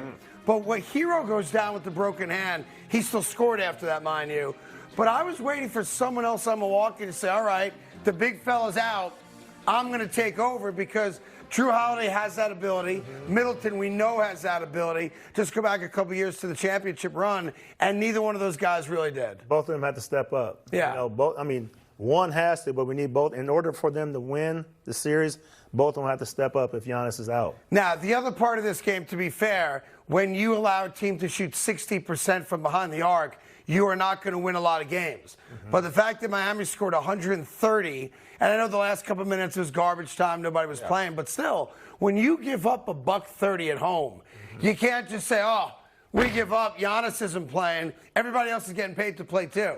I was disappointed in the way Milwaukee tried or didn't actually respond to having Giannis out. Well, Giannis is also an anchor defensively Sure. for that team and sets the pace there, which is tough. But I do agree with Drew and Middleton having to step up. I mean, those are the guys, when Giannis is out, they have to fill in that void points-wise and energy-wise to get the team going holistically. But I think they got enough depth to get through this series, but I don't know about moving forward without Giannis. They're going to need it. Yeah, and my gut is that Giannis, listen, he may recover fast and maybe it's a spasm and he's all good and he plays. But I would then take the ball to him every chance I get. I would attack him just to see what the back is like. He's going to have to get out there and play. You know, it's the playoffs. You know, he's looking for MVP status. You got to get out there and play. You know, they got the best trainers in the world. You know, you got a day off, and they should be able to get back right. I'll tell you what, though. I know the MVP voting takes place before the playoffs, but you saw what Milwaukee looks like without Giannis. Maybe he is the MVP. Maybe. Who was your vote, by the way? I like Embiid. Yeah? Yeah, I like Embiid. Why would you pick Embiid over Giannis and Joker? I don't like that Embiid didn't play that game against Joker. Right. But other than that, just like every time I watch Embiid play, it's amazing every time. Yeah, it's dominant. like he never has a bad game. It's just dominant all year long. I mean, Jokic has been great, but Embiid has just been dominant. He also plays defense. The European guys, for some reason, once they get a little taste of American women, that is it. They just stop playing defense. Well, we all know it's true. Listen, why American women? Weren't you telling me that before the show? No. Oh, maybe I was telling you that. No, I wasn't. No, I wasn't. Listen, Kobe always That said. wasn't me. That wasn't Kobe me. always said that the European kids, as they grow up, they learn how to play fundamental basketball better than American kids, right? And yet, when they come here, the first thing they stop doing is playing defense. And I know why. They get a little taste of the Western world, and they like it. By the way, wouldn't you like it too? Like, I'm from Romania, my family. I don't want to be in Romania. No. I come over here, I want it all. That's it. What does that have to do with not playing That means defense? I got to play defense. I'm trying Once to you figure get out to the where it correlates NBA, here. if I could put up 30 a game, nobody worries about my defense. Jokic won back-to-back MVPs, has never played defense. That's what I was told me. I always shot the ball. You got to Right. play defense. They didn't want me to play defense. I wanted me to shoot. I was out there to shoot. That's Right. it. The man's the greatest basketball player from Arizona of all time. No one ever knew he played defense. They were like, yo, Bibbs, get us 30, Bibbs, get us 30. I know how it went down. Get us 30 and And take care of the rest. Like, won a national championship playing no 97, defense, too. yeah. Right? When I was younger, I played a little bit, you know. Wow. That's just because you were better than everybody else. I mean, right? we had guys that did. You have guys on your team that do that, specialize in that. different roles. Yeah, you know, like Everyone has Doug their Christie roles, and right? Bobby played defense. I'm going to give you an example of Mike Bibby in college playing defense. Oh! Give me the ball. I'm open. That's a good. I think I had I'm up there in steals in Arizona. There we so go. Oh, yeah? I played there defense we back go. then. That's right. I'll take a look. I'll take a look. All right. Mike's here tomorrow and Wednesday, too, so plenty of time for him to get back at me. What else you got, Coach? Headline number 3, strap in, viewers. It's about to get insufferable in here because the Knicks won game 1 of their playoffs, which means, Craig, clearly they're going to the finals. Well, listen, I told you that from Jump Street. This is the best team the East has. And if Milwaukee gets knocked off by Miami, take one of those teams and knock them out, right? But look, Jalen Brunson in foul trouble early. Still came back late and made plays. You saw the Josh Hart 3, which is a big bucket in that game. The other thing you get from the Knicks that a lot of teams don't have, legitimate depth and guys that can score. A lot of times you bring a dude out and you just want him to play good defense, facilitate. These guys come out and they're not afraid to shoot. Mm-hmm. I mean, they were physical with them. Like you said, they were pushing them around a little bit. They're looking for fouls. You know, like when you play like that, a guy pushes somebody, they don't call it. Okay, I'm going to push them 10 times harder. Oh, they're still not calling it. So, I mean, it's going to be a physical game, and the Knicks have always had that. Yeah, the key part there is you see the stat. I mean, when you shoot 30%, that's not from 3, that's from the floor. When you shoot 30% from the floor, you're not going to win a lot of games, and you see the bench scoring there as well. They outscored him by 23. This was a close game all the way through. The Cavs took the lead in the last couple of minutes until that Josh Hart bucket right there gave the Knicks the lead, and they didn't relinquish that lead. They got good minutes from Hartenstein. They got a couple good minutes and a big bucket from Obi Toppin, who usually sits on the bench because Randall's playing now. And overall, that was like a Tom Thibodeau kind of game. Like, let's get physical. Let's see if they can handle it, and then hope our guys make some shots. Let's see how the refs are calling it. Right. Let's go into this game being physical as we possibly can, and making buckets and getting those tough earned points that we usually get. But the depth, man, especially on the front line, like those guys were playing hard. They were rebounding. They're blocking shots. They're active. Yep. And that's all you want out of your front line. And just remember this, folks. I'll say it now. There's no reseeding in the NBA playoffs. So watch what happens to Milwaukee, because the New York Knicks could have a date with destiny. Woo! I'm just telling you, you want no part of the Knicks in the Eastern Conference Finals. 2-month-long playoff. They got to get there. Got to get there. I'm already booking it down. It was game one. Game one. Woo! On the road, too. There's a song that we sing here in New York. It goes like this. Go, New York, go, New York, go. We've only sung it once in the last 20 years. But it is coming back. Since its inception. One time. That's pretty much it. And the guy that wrote it owns the Atlanta Hawks. Yes. Yes, he does. Yes. Jesse is the former writer of Go New York, and he owns the Atlanta Hawks. He also married the founder of Spanx. He's not stupid. She's the first American-born billionaire. Anyhow, go ahead, Cody. Headline number 4, let's keep it very insufferable. By the way, that's a pretty good move, right? Yeah. Like, I do well in my own career. I'm going to marry a self-made billionaire. And just hang out. Says smart move. No one at this table. Exactly. All right, what else you got, Cody? Headline number 4, the Lakers beat the Grizzlies in Game 1. Ja Morant suffers an injury. And by the way, the toughest guy in the league, Anthony Davis, gets hurt and comes back immediately. Lakers going to the finals. Look, Craig, what do you think? Yeah, I love the fact that LeBron walked right there and it wasn't called. I mean, can you show that highlight again? Just the last one? Is that possible? Perfectly fine. 2 steps, my rear end. Perfectly fine. In any event, listen, it's it's a big win. Before you Laker Nation goes crazy, it's a great win. It doesn't matter who you play against, just win, right? 100%. But no Ja Morant, 6 minutes left in the game, when he goes up, and Anthony Davis, to his credit, stood his ground and did take the charge there. Right here, here's the play. This is all Anthony Davis. His heels are just outside the circle there, and that's a good call. I can't argue the call at all. He's got position right there.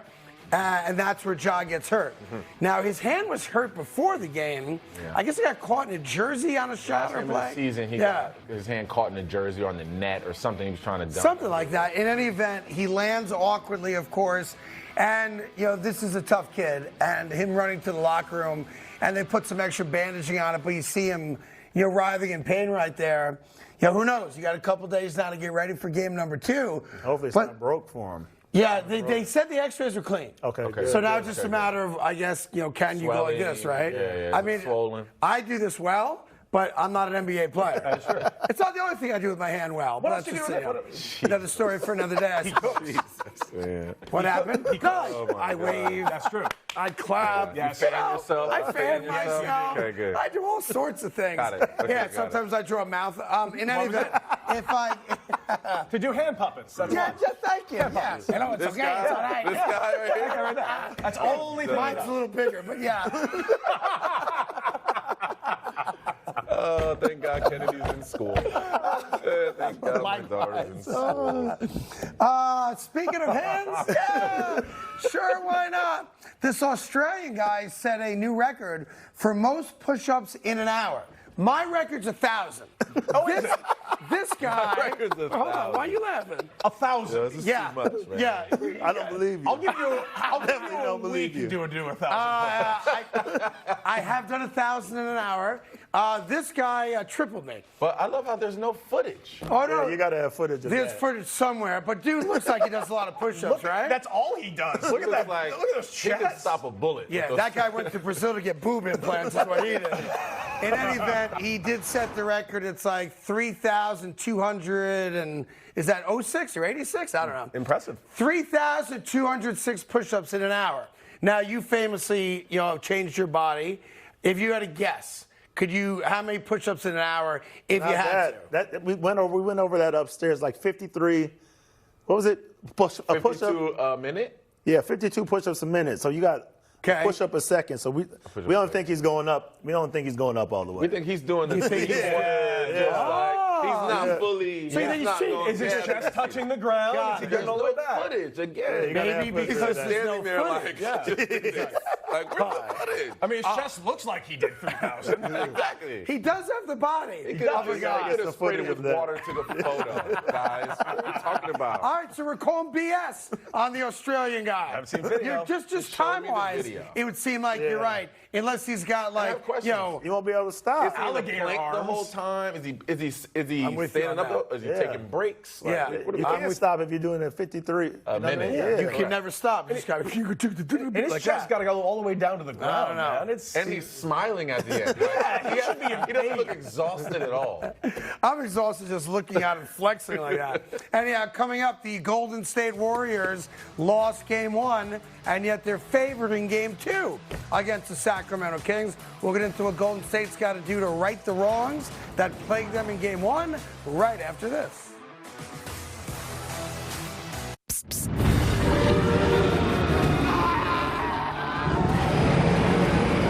With Flonase, allergies don't have to be scary. Spray Flonase Sensimus daily for non-drowsy, long-lasting relief in a scent-free, gentle mist. Psst, psst. Flonase, all good. Are you tired of clean clothes that just don't smell clean? Downy Unstoppable's in-wash scent boosters keep your laundry smelling fresh way longer than detergent alone. If you want laundry to smell fresh for weeks, make sure you have Downy Unstoppable's in-wash scent boosters. When you prefer dream vacation over a rental nightmare,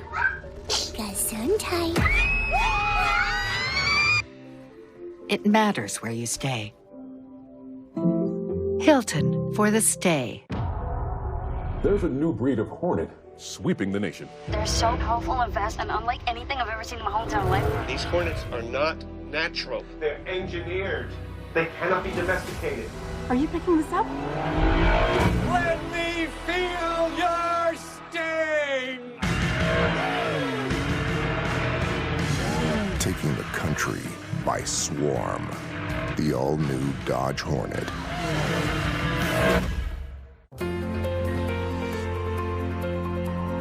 Anyone who's ever sold a home will tell you it's really hard, and it's one of the biggest financial decisions you'll ever make.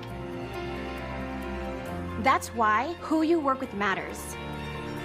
Together with HomeLight, we take care of every detail, from staging to showing to negotiating to closing. We've helped thousands of people sell faster and for a better price.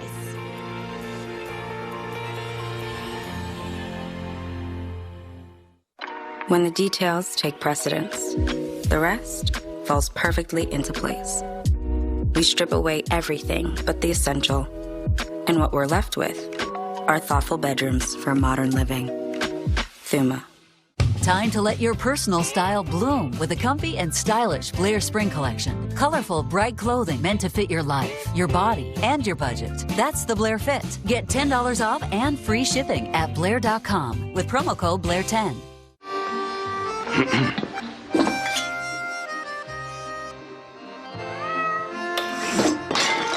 Is your cat getting too cool? Give him new Temptations dry cat food. Are your headlights cloudy and oxidized, making your car look bad? Are they underperforming when you need them most? Cerakote's Headlight Restoration Kit restores weathered headlights back to like new and keeps them that way for life. Stop wasting your time with solutions that don't last. Cerakote's kit includes everything you need to go from this to this. Simply wipe away oxidation, give them a light sanding, and apply the ceramic coating. That's it. The True Ceramic technology does the rest. They'll restore clarity, look great, and are guaranteed to last. Available at Walmart and Amazon.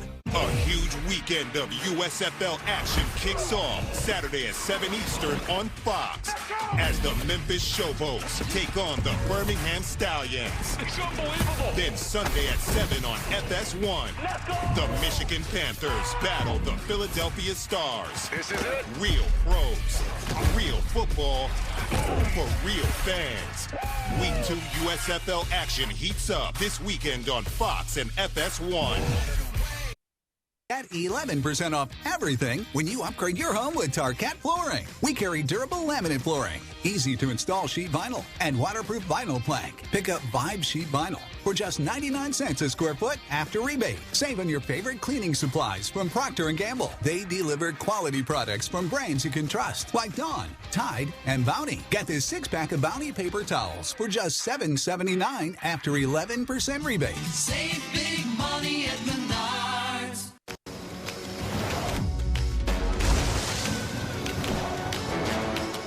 Find out where that road leads.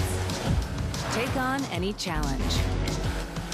When you have the #1 mass market brand and dependability, you stop thinking about what you can't do and start doing what you never thought possible. Lease a new 2023 Sportage LX for $279 a month. All right, so Mike Bibby's Sacramento Kings take game 1. Shouldn't be a surprise.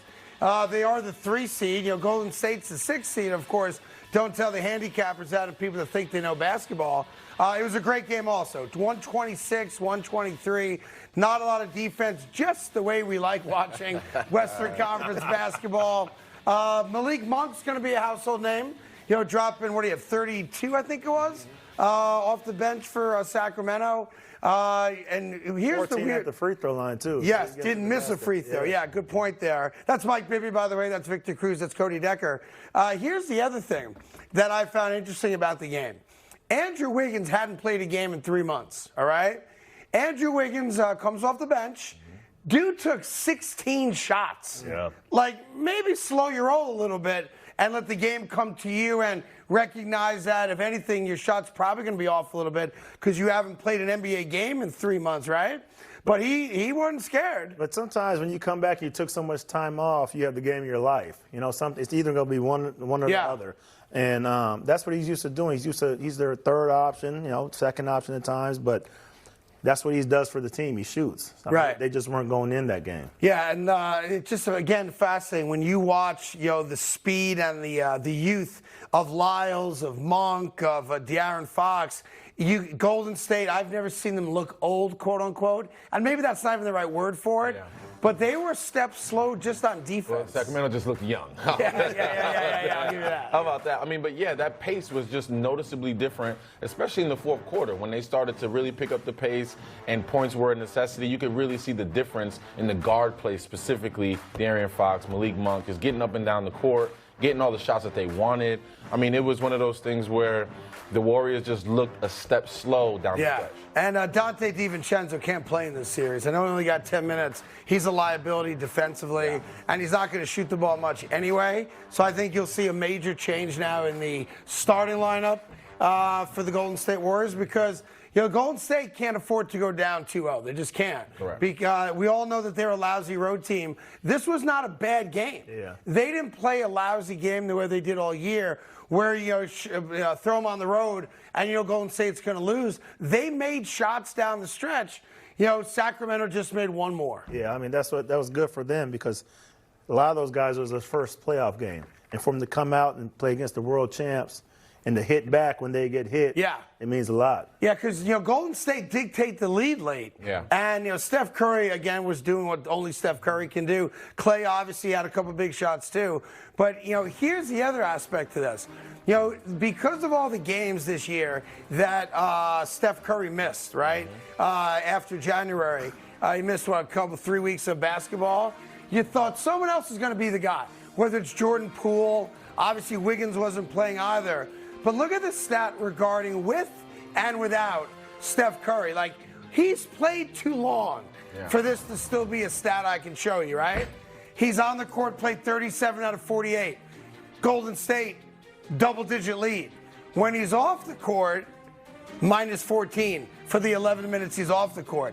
That's not by happenstance. That's a real tangible number. And he ain't even a good defensive player. Yeah. But that means the offense is now rudderless. Like, we don't have Steph. They're doubling Clay. Who's going to shoot the ball? Need Jordan Poole to come out and do what he was doing before. Right.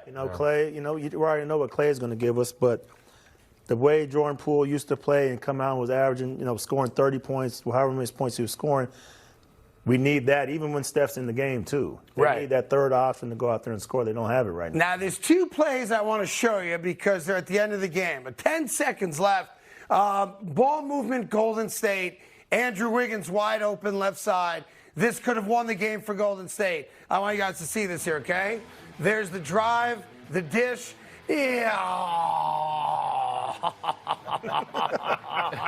You're enjoying this way too much. Woo! Dude took 16 shots his first game back. Guy was on the couch a couple weeks ago. Right. Yeah. That's the first play. And then the other play I want you to watch. And this, to me, there's a little arrogance here, Mike Bibby. A little arrogance. All right. Final possession of the game. Steph Curry has a chance to tie it. Top of the key. And he tries a one-handed runner. I know he's the best shooter we've ever seen. He probably practiced those and makes those. So when I saw it, it didn't surprise me. A one-handed runner to tie it? But the guy's coming to block. If he would have stood up, if he would have did a regular shot, the guy would have blocked it. You think so? Yeah. I trust Steph Curry on one leg than anyone else on that team with 2. Yeah. Okay, that's how I'm moving and with this. You still expected that to go in. I expect every time that dude shoots, you I think you hold your it's gonna breath. You're like, is this the one? You know, anytime that shot goes up with Steph Curry, it's got a high probability of. We agree, though. Round 1, we can give De'Aaron Fox the check. He gets it, right? I think so. Yeah. I mean, like you said, they look a lot younger than the other 2 guys. It'll be a lot of onus on Steve Kerr to get these guys in position to figure out what necessary changes they need to make in order to be successful. How should he shift the starting lineup? You know, it's going to be a lot dependent on Steve Kerr to get this team not only ready to play, but you know, from a roster perspective, put the right 5 out there at a time to be ready. I know Steve Kerr. I know the answer to that. Steph, you're not coming out. I don't want to take him out either. That's going to be the big change. We can't afford to put you on the bench. Yep. I mean, it's amazing all these years later, with all the championship rings they have and all the success they've had, that they only go as far as Steph Curry takes them. Yeah. Right? Yeah. They need to give him some rest. He does. I mean, you see how much he runs on the court. Yes. So it isn't just standstill shots. Yeah. But like you said, I keep him in the game the whole time too. Yeah. Did anybody ever say we only go as far as Mike Bibby takes us? Yes. I don't know. It's just been a while. I don't know. Maybe in my league I'm in now. Maybe. We almost lost yesterday, and I called my son. I was like, what was the score? We won by 4. And I said, see, you do need me. He's like, no, I don't think we really need you that much. Yeah. You're kind of rooting for a couple of L's while you're in New York. I got you. All right, so that's the Golden State situation. Now let's go to the upset nobody saw coming, to be fair. Because you could have said, hey, Sacramento, come on, they're the 3 seed here. Absolutely. That's not an upset, really. They're the better seed, and they're playing at home. The Clippers are not, though. The Clippers know Paul George. You got a 3 for 19 performance out of Russell Westbrook, but we talk a lot about, okay, which team's going to have the best player on the court? I would have said, and I still say, Kevin Durant's on the court. He's the best player on every court he's on. That's not the case yesterday because Kawhi Leonard was the best player in that game. He was. And I just think KD is putting too much pressure on himself. You know, it's a new team. You go to a new team, you always want to make the fans embrace you and make sure they like you and stuff like that. Yeah. It just looks like he's putting too much pressure on himself to make shots. Well, I'm going to have to counter that, my friend, because you know how you get fans to love you? You win, and you score more points than their superstar. And I'm sorry, go ahead, Vic. Well, they've done that for 8 games when he first got there. Yeah. Like, let's be honest. I mean, by the way, they're invigorated, they're excited. He was showing them that, like, look, I'm here. We went 8 in a row. We're propelling ourselves into the playoffs. We're here to do this. To be fair, and I don't want to take wins away because you beat who's on your schedule. Yes. And that's never a player's responsibility to decide who you play against. But the 8-game win streak that a lot of people like to pay attention to. Do you know who they played in those 8 games? NBA teams? Not really. Not really, Cody. That would be a good guess, however. I feel good about it. I think they played the Spurs 5 times. and the other 3, they played Portland and Houston. Oh, good. Yeah, so listen, you go 8-0 is 8-0. It's not KD's fault. But there's a reason why you come back and play those games. You know, when he's hurt, you want to come back to the games to where you know it's not going to be the toughest team in the league and stuff like that. But he came back to those games for a reason, so he could get some flow with the team. Oh, I thought it was because they pay him to play. But I got you. It was also to get ready for the playoffs. I think they don't put him in so much pick and rolls because they have two people. If you look at the film that they were showing, every time he came off a pick and roll, there was two people guarding. Yes. And so I think he's tall enough. He has enough length that if he comes off one-on-one, he'll be able to get a shot off on anybody. Well, just not to go too deep in the weeds on Kevin Durant, but what you just said there, it rings a bell because, if you go back a year when he played for the Brooklyn Nets and they got swept by the Boston Celtics, afterwards he was exhausted. He never played a series before where every possession they're sending two guys at him. So maybe the rest of the league learned, not that you're going to stop him because he's a great player and he's going to find a way to score 20-plus points, but you could tire him out and then Kawhi Leonard can go off for almost 40 because you got Kevin Durant fighting two guys. The Celtics did that to him last year when he was with Brooklyn, and it looks like that's exactly what the Clippers are doing now. It's a good coaching job then. Ty Lue, you're watching film and seeing how he stopped. You got to put it in. You got to let the other guys try to beat you. Now, one last thing on Kevin Durant, if I may. Put up the stat thing there, boys, because this is troubling for me. If you are the best player on a team, this can never happen. Scoreless in the first, and not just scoreless in the third, he didn't take a shot. Dude played damn near the whole quarter and didn't attempt a field goal, Mike Bibby. You can't be him, as the kids say these days, right? If you don't even take a shot in the third quarter. What's up? You got to get something up. Right. You at least got to put something on the board. You could even Metalark Lemon it, but you got to put something up, right? Yeah, you got to score. I mean, he has to do more, I think, offensively. But like I said, I think take him out of the pick and rolls to where he has one-on-one. And then if they run somebody at him, he'll be able to see over top of people and make those passes. Yeah, and then the thing that really bothers me the most, this was a nip-and-tuck game. Pop, pop, pop, pop, pop, pop, back and forth. Final 6 minutes of the game. Dude took one shot. He made it. One shot. Like, to me, that's not Kevin Durant. Yeah. Kevin Durant, give him the rock. I respect Devin Booker's game. I respect DeAndre Ayton and obviously CP3. But that's your best player. Give him the ball and let him shoot it. I think this game was a field game for KD. I think it's his first playoff game with this team. I think he's trying to figure out first of all, where the energy ramps up for the playoffs and how he fits within that. And then within this team down the stretch, how are we going to facilitate these last shots? Do I give it to Devin Booker? Do me and Devin Booker do pick and roll? Like, how can I make myself advantageous? He was giving the ball up. He was dishing, almost had a triple-double. But he needs to figure out how he can be down the stretch, how he can be effective. That's a good idea. Run pick and roll with them two to see how they play it. Exactly. Meanwhile, can't double both of them. Everybody talked about when they made the trade, well, Phoenix has no depth now. They have no bench. Their bench got outscored 24-10. So all the things that people were concerned about when they talked about, all right, the Phoenix Suns are now the favorite to win it all. What's their weakness? You saw it in this game, and it's what everybody talked about. The fact that they have no depth. Who's going to come off the bench? And for the couple minutes each quarter that Booker doesn't play, that KD doesn't play, where are they getting offense from? The answer yesterday was they're not. You have to have bench scoring. You don't want a big fall off when your starters go out. And 10 points in the whole game, that's a big fall off. You're not going to win games like that. And then give the Clippers credit. The last 10 games without Paul George, they are 7-3. And Russell Westbrook, sorry. It happens. I'm sorry, Victor Cruz. I'm sorry. I apologize. We have to get him off you if he hears you say that. First off, I'm going to clip it. That guy talks like he wants to fight. He's never thrown a punch at nobody, right? And when you walk into an arena, like come on, man. Wow. You ain't aggressive. Oh, gosh. I don't want to see that before 9 a.m., guys. The side view is not good. You might want to keep going directly to the camera for that one. Stay straight on.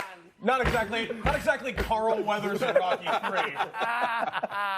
Oh, my goodness. I'm sorry. I know it's your first day. I apologize. Usually I wait till Tuesday. He's never coming take back. my clothes off. But, he don't want to fight nobody, but he was 3 for 19, and yet it's very rare that you could have a dude go 3 for 19 in a playoff game and have a positive impact on the game. And I want to give Westbrook credit.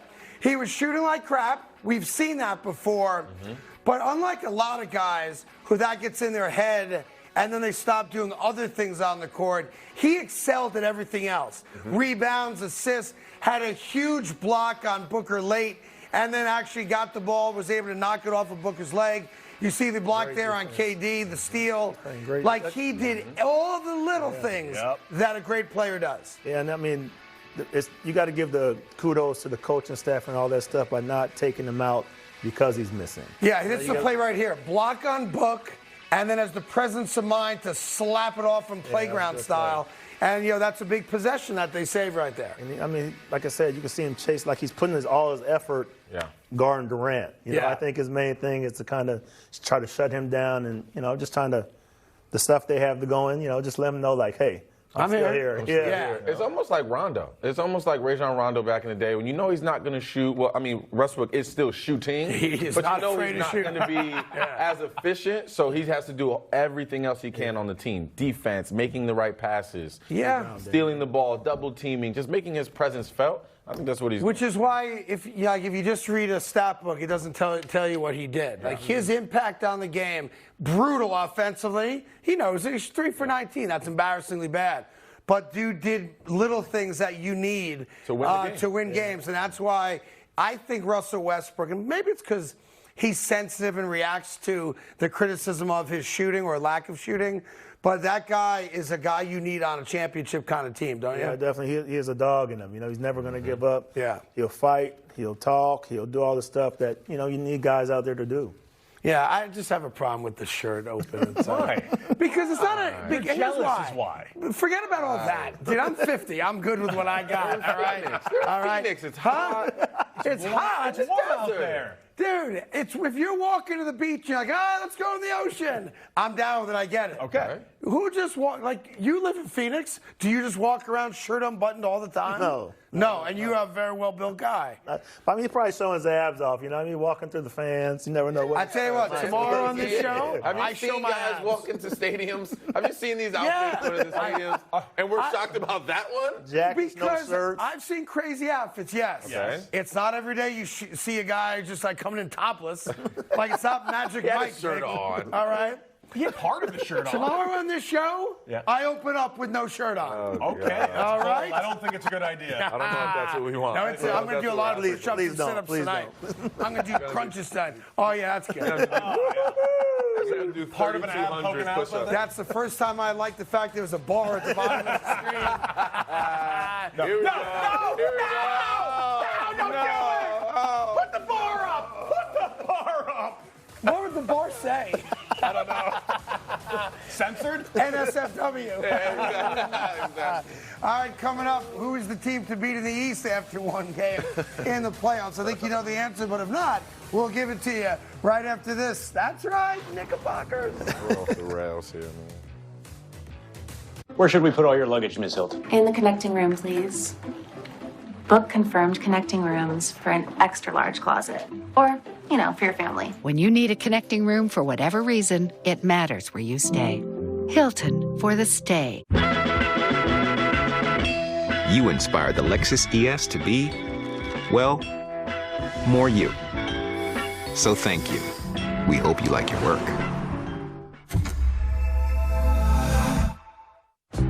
The Chase Ink Business Premier Card is made for people like Sam who make everyday products designed smarter. Like a smart coffee grinder that orders fresh beans for you. Oh, genius. For more breakthroughs like that, I need a breakthrough card. Like ours, with 2.5% cash back on purchases of $5,000 or more. Plus unlimited 2% cash back on all other purchases. And with greater spending potential, Sam can keep making smart ideas. A brilliant reality. The Ink Business Premier Card from Chase for Business. Make more of what's yours.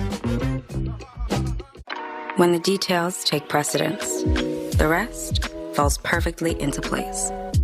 We strip away everything but the essential. And what we're left with are thoughtful bedrooms for modern living. Thuma. Let's talk about your dirty ears. And let me guess, you're probably cleaning them with these. You need to be using Whoosh. Trust me, no one wants to tell you how gross your ears look. So whoosh yourself, you dirty you. Get 15% off and free shipping at trywhoosh.com. Obviously, we got termites. Well, the first thing is, you gotta know what they're biting on. Hey, I told you to hire a pro. I did get a pro. An Orkin pro. I got this. Got termites? Don't call any pro. Call the Orkin Pro. Orkin, the best in pests. If you're watching this Gerber Life Guaranteed Life Insurance commercial, there's a good chance that you're alive. And if you're not, well, this may not be of interest to you. Now, I know what you're thinking. Life insurance? I'm going to live forever. Death is what happens to other people. Well, for the sake of argument, let's assume you're wrong and that someday you won't be watching TV anymore.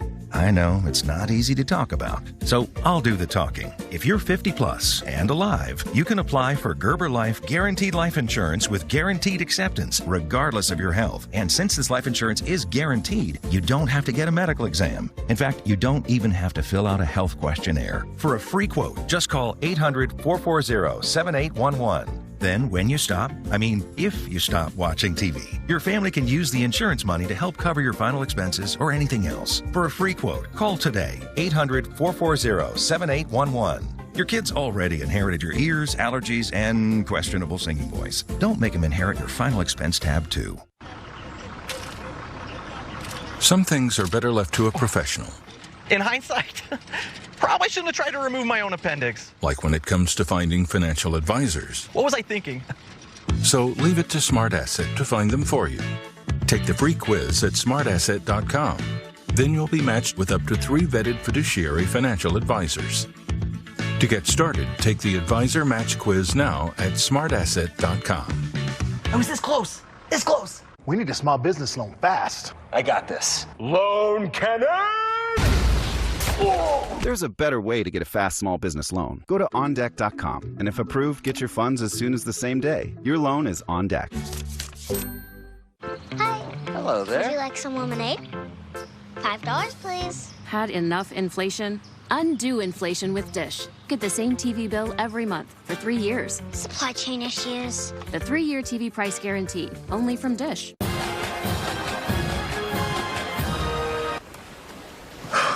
What was that? Basketball players have intro music. I have sit-down music. Do I have sit-down You don't have it. Wednesday, indecision spreads like wildfire, You still have 4 ladies. You're like hoarding girls. and jealousy ignites. We literally can't watch him dance with her. We better go. We're gonna get in trouble. I don't want my heart to get broken. No more kissing him. What you're doing is hurtful. An all-new Farmer Wants a Wife, Wednesday at 9 on Fox.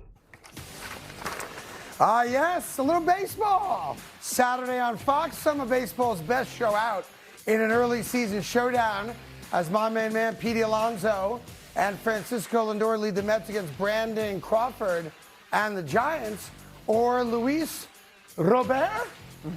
Yes. I don't know. Luis Robert. Robert? No, if it's Luis, it ain't Robert. It's Luis Robert. That's the name. You're wrong. You rolled an R or two in your day. Anyhow, he's with the White Sox. They battle Randy Arozarena. And a star. A stud. Randy Arozarena. Yeah, okay, sure. He's That's on the actually one of Rays. the easy ones. Yeah, It is. they lost 2 out of 3 this weekend. That story's dead. And it all begins Saturday 4 Eastern on Fox. Just a couple guys just hanging out. You know, what's up? I'm sorry. Sorry about that. I accidentally Who are you, Russell I'm Westbrook? so sorry. I accidentally unbuttoned my shirt like Russell Westbrook. What's up? Yeah, see, you only saw it from the side. It doesn't look good from the side. Straight on, someone's been working out. Oh. Someone's feeling self-conscious sitting next to Mike Bibby today. Best $10 I ever spent. Hey, speaking of baseball, there was a situation, Cody Decker. There was. With some guy named Cody Bellinger. Ex-MVP. Who batted like 140 the last 2 years. Yes. So he's with the Cubs now, and they're out in L.A., and he gets a standing ovation because he won a World Series with the L.A. Dodgers. And then when he gets up, they give him another ovation, so he wants to, feel it. Yeah, Well, the problem is that there's a pitch clock now. So he enjoyed the celebration and the standing ovation a little too long, and that's strike 1. That's incredible, man. Yeah, and it was like, come on, ump, let the man get his standing ovation. And the ump said after the game, they gave him a standing ovation before the at-bat. Yep. I'm trying to get out of here in 2 hours and 10 minutes. You got a record time to catch here, okay? Yeah. All right, so then Bellinger goes, oh, okay, you're going to give me a strike? don't hit a ball near me in the outfield because I got leather. Watch this. Cody Bellinger. Boom. Yep. Oh, that ball's gone for sure, right? Not on my watch. Yahtzee. Even more. Brings it back down. Nice job. Very nice. Even more incredible is who he did it against. Who did you do it against? Jason Hayward, who was the center fielder for the Cubs last season. That guy's still in baseball? I can't believe it either. Oh, my God. I can't believe it either. Yeah. Not only that, he's on the Dodgers. That's unbelievable. Right? Guy's like 93 years old. He's amazingly 3 years younger than me. And then Bellinger wrapped it off on Sunday. Well, I might as well show it to you. Here's Cody with bang. Bomb. No doubt about it. Won the game. Stud. Absolutely.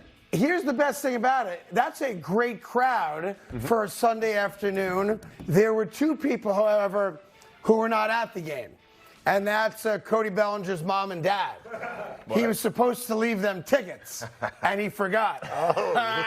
And security don't want to hear it. No, I swear, he's my son. Showing photos. Like, he's I'm holding him. Look at my ID. It says Bellinger. Yeah, sure.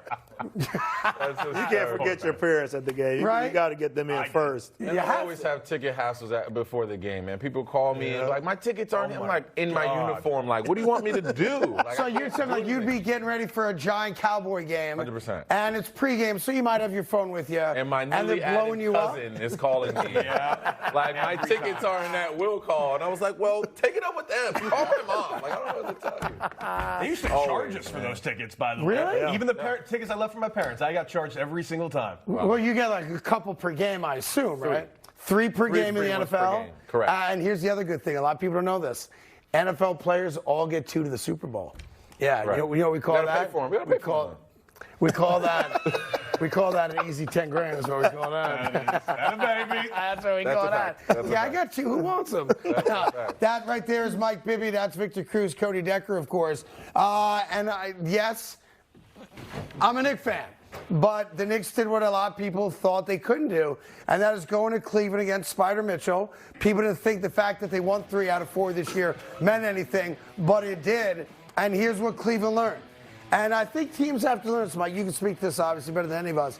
Sometimes teams have to play a playoff game to understand what playoff basketball is all about and why it's different than regular season basketball, yeah? Yeah, you have to for sure. I remember my first game, a playoff game, going to Sacramento. I was against John Stockton. And I didn't know what to expect, coming in. Slow white guy. But they let him get away with the holding, the grabbing, and I just think that prepared me for the rest of the playoffs, just playing against him and getting ready to do that. Really? So you play in that game, and from jump, he's kind of touchy-feely? No, grabbing. Grabbing. Holding. Yes, he's doing a lot of stuff that John Stockton did, and they let John Stockton get away with. They let the little hip tug. Yeah, they let a lot of the older guys do that, like Gary Payton used to get away with. I mean, they let all those guys, defensive players, do that. Right. And, I mean, you have to get the feel playing in that game to know what it feels like. So can you get it through one game? In other words, the Cavs now go back, they watch the tape. They can't complain about the physicality. They're grown men, right? Mm-hmm. But can you learn it from one game and now? You can learn it, but I don't know how it's going to comprehend when you go out there and play. You're used to getting buzzed, and it's a foul, but now you can't just turn it on in one game, and play tougher. You can't do that. Right. So I mean, I think the Knicks got this one going. You do. Now, listen, the thing is, and look, Brunson was great. Randall first came back, did a really good job. Couple possessions where he ball hogged it, which I can't stand. Like, he doesn't even think about anybody else getting getting the ball. He turns into a freight train at sometimes. He's just like head down, he just goes to the basket. He is not a smooth athlete. Great basketball player, but there's something that's not very smooth about him, especially, as Vic said, driving the lane. But if you're a Cavs fan and your best player took 38 shots, listen, I understand you want the ball in Donovan Mitchell's hands, and he's going to be your leading scorer. I get that, and I respect it. But for me, if he feels like I got to take essentially 40 shots, that means Darius Garland's not getting shots. He only took 30, right? He took 30 total shots. 14 for 30. Yeah. Like I said, that's a good percentage. I mean, that's almost 50%. That's too many shots, isn't it? But I mean, he's the leader of that team. He's supposed to take those shots. The other guys got to play off him. And but if he's taking 30 shots, that means there's 4 dudes out of watching. But there's still 60, 70 shots left. You know what I mean? So I mean, and Garland's going to be the guy that takes the next shot, so he has to get his shots up. So you got to take your shots. The other part of it is that the Cleveland bench was just non-existent. They didn't score, basically. And the New York bench, which has been really good, 6th man of the year most likely, in quickly, he can score. He's walking buckets. Obviously, Obi Toppin made a big 3. He's not a big offensive scorer for them outside of your down low and alley-oops and that kind of thing. But the Knicks showed you this is what playoff basketball looks like. And if you don't want to get dirty, that's fine by us because we're going to get dirty. I think they have that in them, too. So, I mean, Cavs got to show, try to get some respect out of there. Obviously, the Knicks don't respect them. It's a classic Thibodeau team. Physicality, very playoffs. Like we're gonna punch you in the chin and see how you react, and if you don't react, we're gonna keep punching you in the chin. Yeah, and you can complain about it all you want. We're gonna keep doing it because they're not calling that as a foul, right? Because there were a couple times when Randall was out of control. Just it was like Randall's gonna love. It was like the day after Thanksgiving, and he wanted that free TV. Like I'm gonna come get it. I'm gonna come get it. Black Friday. Yeah, Black Friday. Yeah, you wait in line for Black Friday. It brings out the animal in you sometimes, right? 100%. You should have seen Julius in the lane, like he sharpened the elbows up, he was good to go. Who was the dirtiest player you played against or with? Good question. Not that it's a negative, by the way. You need some guys to be dirty. Dirtiest? Played against or played with? Either way, whichever way you want to go. I mean, John Stockton was up there, I think. Really? Just because they let him get, just grabbing and holding. Because I would think in your prime, you could beat him off the dribble easily, but, I mean, right? It's hard when someone's holding you. Right. You know what I mean? It was real. Clearly, it was real. He was holding him for real. Karl Malone was rough, too. I mean, I remember one play, I was in Vancouver, and Stockton took me 2 dribbles this way and just took off full speed the other way. So I'm running, and I just got up, and they were already coming back. And Karl Malone was like, have your big guy call a screen, young fella. And I was just like, dang. Just elbows everywhere with Karl and just things like that. So Utah was pretty dirty. Yes. Well, they never won a championship, so team after that, right? Thank you, Michael Jordan. Was Mike the best player you ever played against? Yes, he was. Not even debatable, right? No. I like that. No. He talked smack, too, I played against him when he was in Washington. I didn't get to play against him when he was in Chicago. I played against him when he was in Washington. He was still talking smack? Yeah, I mean, he's going to do that. I'm wearing the shoes. I can't really say much. Smart man. That's right. Was Kobe a big talker? No, Kobe didn't really talk much. He didn't really say much, but he had a killer instinct that was, I think, second to Jordan. Yeah. And, it was just, you knew he was going to get his stuff. You just got to try to calm it down a little bit. Like you could get 35. We'd rather you not get 40. And if you poke the Kobe bear, it was even worse. Yeah, listen, I told the guys the other day, very, very fast, this thing that encapsulates Michael Jordan, I think Kobe's the same way. Corey Benjamin, I guess, was talking smack about a retired Michael Jordan. He called up and said, I will be at your practice when it's over. Yeah. Got on a private jet, flew to Chicago, showed up at the end of a Bulls practice, didn't take his sweats off, played him one-on-one, abused him, looked to the bench and said, your boy sucks, and walked out. And I've seen the video. It's out there. It's too good. Was there anybody like that you played with? Like, who's closest to that? That I played with? Yeah. Closest to the Kobe, Michael Jordan, that kind of assassin mentality. I'm trying to think. Webb had it. Webb was just, Webb was our Chris alpha Webber, dog. right? Yeah. So probably him. Melo I love playing with Melo. Melo's like one of the best superstars that I played with as far as like just listening. Like he'd try to get information off me. You could see in his eyes that he was listening and stuff like that. And just his attitude was great. I love playing with him. Even with all the isolation dribbling. That's interesting. All right, listen, coming up. He was our guy to do that. So, he had to make plays for us. All right? Yeah, he still hates Jeremy Lin, too. All right, listen, coming up. Late Show has the headlines, including the Clippers doing something nobody thought they could do.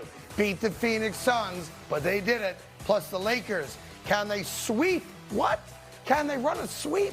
Right after this on FS1.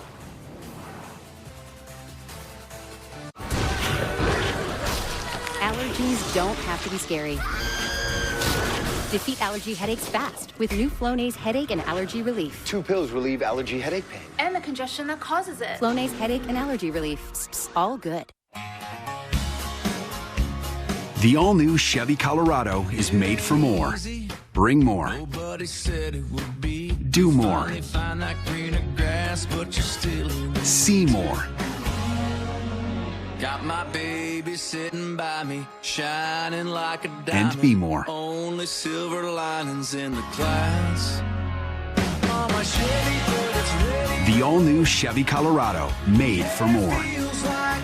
Next on Behind the Series. That performance was legendary. They just piled it on. Roast beef, ham, oven-roasted turkey, all on the Subway Club. 3 Pete, that's great. 3 meat, that's epic. The Subway Series, the greatest menu of all time. No fees or minimums and no overdraft fees are another reason banking with Capital One is an even easier decision than this. We need a clutch hit. Derek. Jeter. Hang in there, rookie. Yep, even easier than that. What's in your wallet? AG1 is so much more than a greens powder. In one single scoop, it delivers daily multivitamins, pre- and probiotics, stress adaptogens, and yes, greens. Start your journey at athleticgreens.com. Buying a house is complicated and confusing, especially now. But it doesn't have to be. That's why who you work with matters. Together with HomeLight, we find solutions for every buyer. Whether you're looking to make an all-cash offer, find the right loan, or negotiate with confidence, Our team helps you get the home you love every time. a home is something special.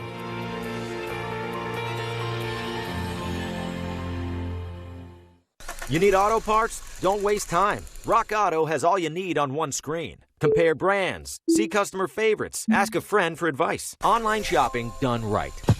All the parts your car will ever need, Rock Auto. This is my coffee shop. And that's me in my custom shirt from Custom Ink. This week, we moved into a new, bigger space and brought on another employee. To celebrate, I ordered new branded gear for the whole team. Everything was so easy to make with Custom Ink's Design Lab. I just chose my products, added our logo, and placed my order. Our new gear really helps us look and feel like a team. Bring your own team together with custom gear. Get started today at customink.com. The first time you made a sale online with GoDaddy was also the first time you heard of a town named Dinosaur, Colorado. I just got an order from Dinosaur, Colorado. Start an easy-to-build, powerful website for free with a partner that always puts you first. Start for free at GoDaddy.com. Here's a thread. The power to connect is the power to change. Connect 2 dots and change the whole plot. Connect one day and change a long week. Connect to one thought and change what you speak. Connecting these hearts, we change their flow, the plan, the path, the course, route, and road. Connect with uncertainty and change what we know. The plots that unfold. The seeds that we grow. Connect and change what you want. What do you want? What do you want? Kids look at kids. Find it. And lose it again. Don't like the hue? Change the color. Scared of the storms? Change their thunder. Don't share the dream? Dream another. Connect and change. The phase, a place, the dance, the towns, the now, your vow, the news, the views, the fight, the night, the light. Anything you like. Connect. Connect. Connect. Connect. Connect. Connect and change. Connecting changes everything. AT&T. Welcome back to the Carton Show on FS1. Time for your headlines. And headline number one, the Clippers beat the Suns 115-110. And even though with Kevin Durant, they were 8-0 during the season, 0-1 in the playoffs. My question for you, Craig, if they go down 0-2, can they come back? I don't think there's any shot they go down 0-2. And yes, they could come back because they're still the better team. But, you know, it just shows you when you count professionals out and you forget that the other team gets paid too, you get yourself in trouble, right? Because everybody, me included, not that I thought the Suns were going to sweep. I figured Suns in 5. You know, Clippers win a game, probably game 3 at home, down 2-0, that kind of thing. And what I saw out of the Phoenix Suns is really bothersome because, you know, Durant played damn near the whole game. And I never thought I would see a game when he deferred offensively. I respect the fact that the Clippers are running guys at him and they're making him, like, you know, almost defend him 90 feet. So I respect that. But you're still Kevin Durant. If you guys want to put that up again on the board, Kevin Durant cannot play 10 minutes out of the third quarter and not attempt a single shot. That is problematic for the Phoenix Suns. He is their offense. Devin Booker, while I respect what you said, that's Mike Bibby, by the way, that it's Booker's team that KD joined. Kevin Durant's the number one option. Booker's the second option now, and this is a problem. First off, you don't come out strong offensively. You only take 4 shots, and you miss all of them. Then in the third quarter, you don't even take a field goal attempt. And in the fourth quarter, game on the line, back and forth, really good game, really close game. And my man in the last 6 minutes takes a single shot. That's a problem for the Suns, Mike. I'm telling you, there's egos in basketball. There's a lot of egos in basketball, and that is Devin Booker's team. And like I said, coming off a trade and coming to a new team that a superstar is already there, you're going to defer to him. That's just the way it is. No one's going to come to a brand new team and be like, this is my team. I've been here for 3 months. It doesn't work like that. So let me ask you, I want to walk through that because that's very interesting to me. Is that something that's communicated? No, I mean, or is that more just kind of organic? Yeah, it's just known. I mean, like I said, Booker's been there since when they were losing and stuff. So he's been there throughout all. He's been their best player since then. Now you're winning and you're their best player and you get a trade. This is still my team. Really? So again, is that Kevin Durant saying, hey, listen, I don't want to quote unquote ball hog. I don't want to take 30 shots. I got to be respectful of this guy. I think that's what he's doing. Huh. Just the fact that coming into he's been there. Right. I don't know how many years, maybe 6, 7 years, 8 years been playing, but he's coming in like I don't want to feel like I'm being a jerk or anything. Like I'm going to take these shots. It's still. Well, allow me to be the team psychiatrist now for the Phoenix Suns. Oh, God. Hey, Devin Booker, maybe it's your squad, but you're down 1-0. Let Kevin Durant eat and feed him because he's the best player on your team. And I'm sorry, Kevin Durant is a 2-time NBA Finals MVP. He knows what the journey's like. He also knows, just ask him, that he's the best player on the court. You got to shoot the ball. I think that dude didn't shoot. I think he's the best player in the league. Still. Yeah, I'm with you. Like even in football, you got a quarterback and a running back. Good running back's traded. He wants the ball every time. The good quarterback's not going to say, "I'm going to hand it to you every time and stop throwing the ball." It's still the quarterback's team. It's still Eli's team. Yeah, just ask Russell Wilson in Seattle. They might have another Super Bowl if he didn't want to be the man, right? Give it to the big fella. Let him eat. But to Mike Bibby's point, I think what he's saying is that like KD's just still trying to navigate his role throughout this team. He's only played 8 games against 5 against the Spurs and 1 against the Rockets. So he's still trying to find his niche. You know what I'm saying? Especially down the end in the fourth quarter of the game when they're trying to make things happen. He's trying to facilitate and get guys open when he needs to be more of a like, okay, I got this. Let me get mine in and everybody else. I will say this, and you'd have to go back and watch. If not, take my word for it. Kevin Durant took a single shot in the last 6 minutes of that game.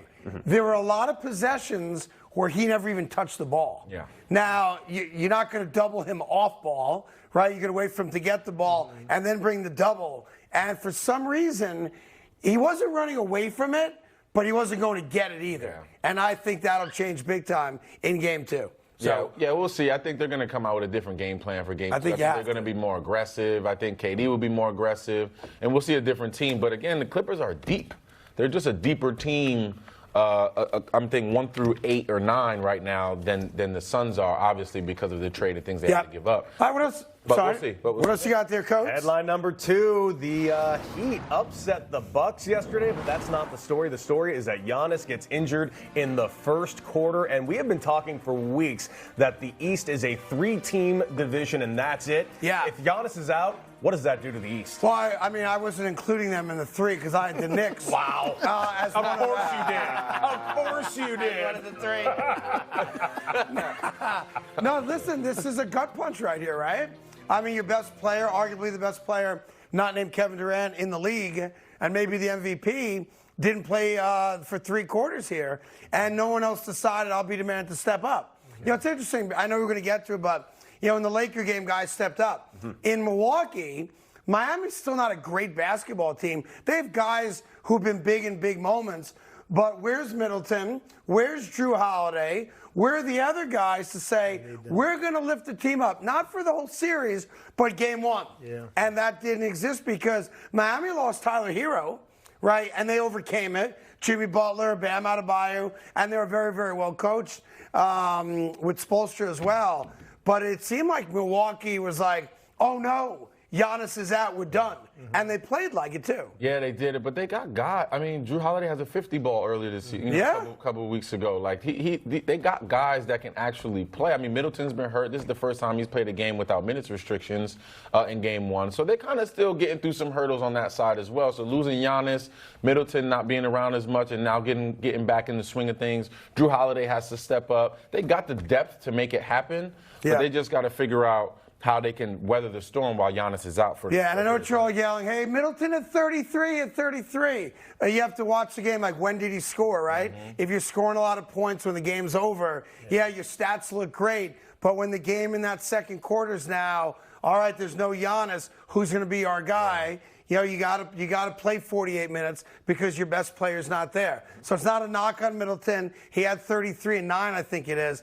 But, you know, they got blown out. And that means they weren't playing any defense at all. And you got to play defense to win once you get to the playoffs. Headline number 3, the Lakers take Game 1 on the road in Memphis. John Morant gets hurt with 6 minutes left. But it seems like something weird's happening with the Lakers because they got to play against a not healthy Minnesota team, and now they're about to play a not healthy Memphis team. Is everything just coming up? By the way, you're allowed to say unhealthy. I'm just saying that's your call. What? If you want to go unhealthy, go. If not, we'll stick with the not healthy. What would you like it to be? I'd rather you say unhealthy. Okay, an unhealthy team. An unhealthy Memphis team. You're welcome. You went to UCLA, you know what I'm saying?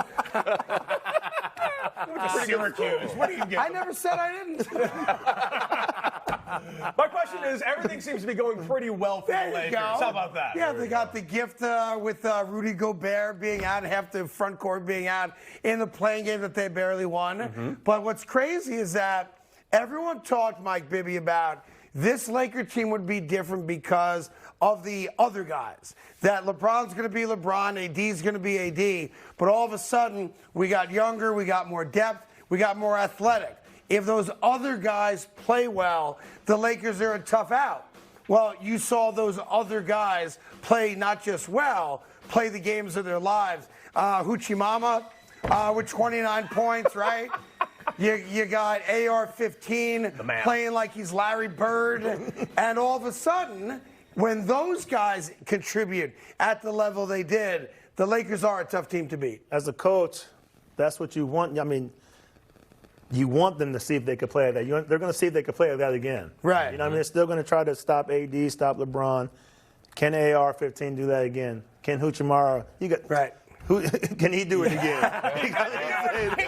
Oh, the Hoochie Mara. Yeah, he got to have me say it. But they're gonna try to see if they could do it again. You know? That's what it's a cat and mouse game. You know, what I mean? Let's see if those other guys could beat us. Now, what a lot of people don't know is that before Austin Reeves became now a household name, Mike Bibby coached him before he got into the NBA. Give us an idea of what he was like a couple years ago when you coached him. It was at the NBA Combine, so I was kind of, like the fourth coach on the bench. So, right. I mean, just talking there. They had him at the point guard, and you knew he could fight a little bit. He was smart, and he just had to put him in a different position. Go against guys that were, the point guards were a little bit quicker than them, so we put him with against the 2s and 3s, and have him going against guys his speed, and was able to do what he wanted. Yeah, what's interesting, one thing we have seen with Reeves in this last month, and you see it right there again, he's got handle.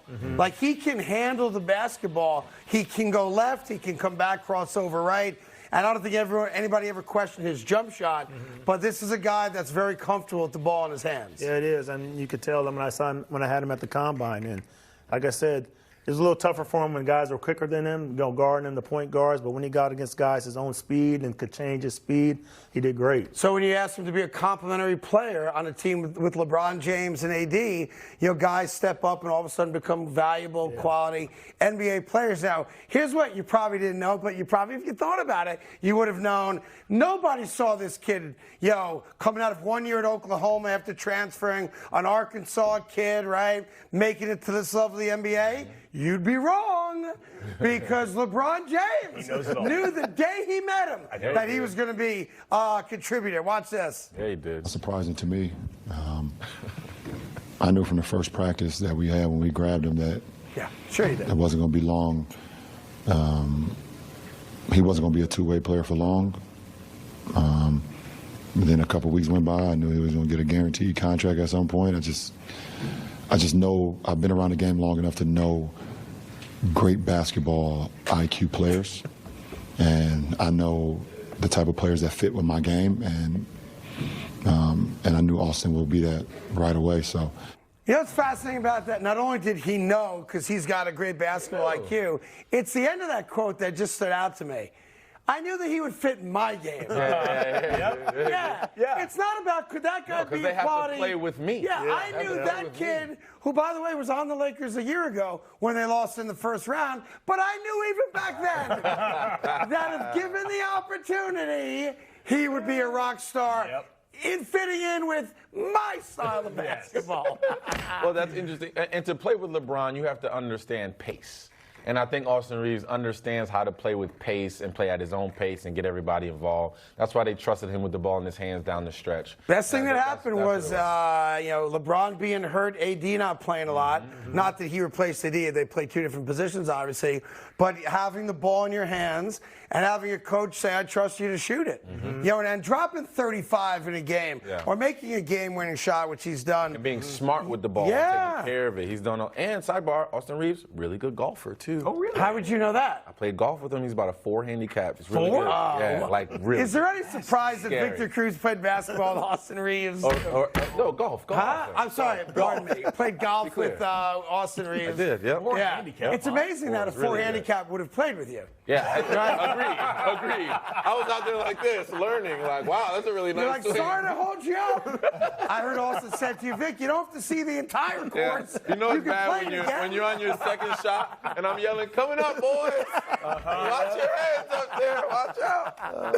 Hands up. Yeah, so he's a good golfer. A lot of tall guys really are not good golfers. Really good golfer. Yeah. But more than that, and I think this what helps his basketball game is that his temperament never changed. You know, in golf, you get a bad shot, you get it angry. Bad shot, good shot, same guy, and I think that temperament helps. I'm not like that at all. No, you are not. No, I am not. No. All right, what else you got? That's it for our headlines, mid-show headlines. Yeah, those are your mid-show headlines. So Lakers trying to go up 2-0, and it's funny when you take a look at just overall the playoffs, where you have 7 seeds winning, 8 seeds winning, 5 seeds winning. I think ultimately that's really good for the NBA because. Most sports, and the NBA's, been a part of this as well. You go into a season, you go into a playoffs, and how many teams really have a chance to win a championship? Normally, it's a couple, like maybe 2 in the West, 2 in the East, that kind of thing. Everybody, myself included, thought the East was, as Cody said, a 3-man race. You figured out West, really, Suns, and who else, right? And all of a sudden, if we learned anything based on Game 1 across the board, it's wide open. Now you add injuries to the higher seeds. Outside of the Nuggets, just blowing them out last night. Minnesota just blowing them out. It's really wide open. It really is. Not that any team can win it, but there's probably 6 or 7 teams right now that you could say could make a claim today. Yeah, I agree. If you're playing well, if you're coming into the playoffs and if you find your stride and you're playing good basketball, you have a chance just like anyone else to win your series no matter what the seeding is. I don't even look at seeding anymore. I look at how the teams are playing going into the playoffs because that tells me everything I need to know. Coming up, what does Golden State have to do to right the ship after losing Game 1 to the Sacramento Kings? And a little bit more on that great Laker performance as well. There's more basketball tonight. We got 2 games. We'll get into those as well right after this on FS1. Do you think you have what it takes to make like it never even happened happen? Like this? Like that? Woo! Then you belong at the #1 brand in property restoration. Join ServPro and experience great pay, career advancement from entry level to management, and even ownership. Here you go, boss. And access to the best training available.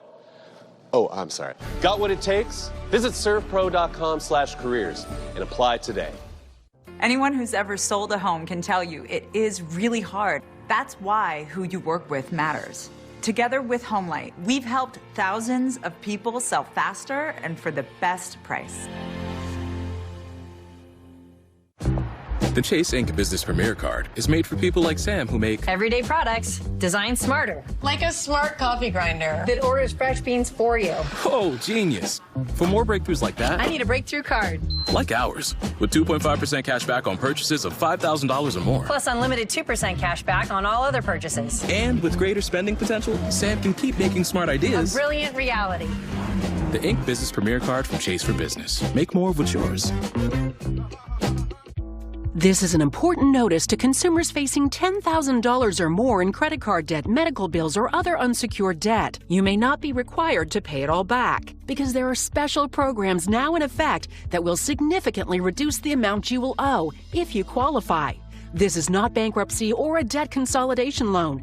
These programs, which the credit card companies like to keep secret, exist to aid American consumers struggling with overwhelming credit card debt by offering tremendous savings and real debt relief. Accredited Debt Relief has established a special hotline for you to call and learn what savings you qualify for. They've helped qualify consumers with over $1 billion in debt and are A+ rated with the Better Business Bureau. So don't wait. Get the relief you need during these hard economic times. For this free information, call the Accredited Debt Relief Hotline now. Call 800-420-7304. That's 800-420-7304. 800-420-7304. Call now.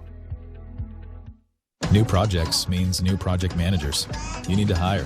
I need Indeed. Indeed you do. When you sponsor a job, you immediately get your short list of quality candidates whose resumes on Indeed match your job criteria. Visit Indeed.com/hire and get started today. Welcome to Talladega on Fox. It's the wildest ride in racing. It's the fastest, the meanest, and most unforgiving. It's a 500-mile full throttle party. Let's go, baby. Holy cow! With danger at every turn. Geico 500 at Talladega, Sunday on Fox.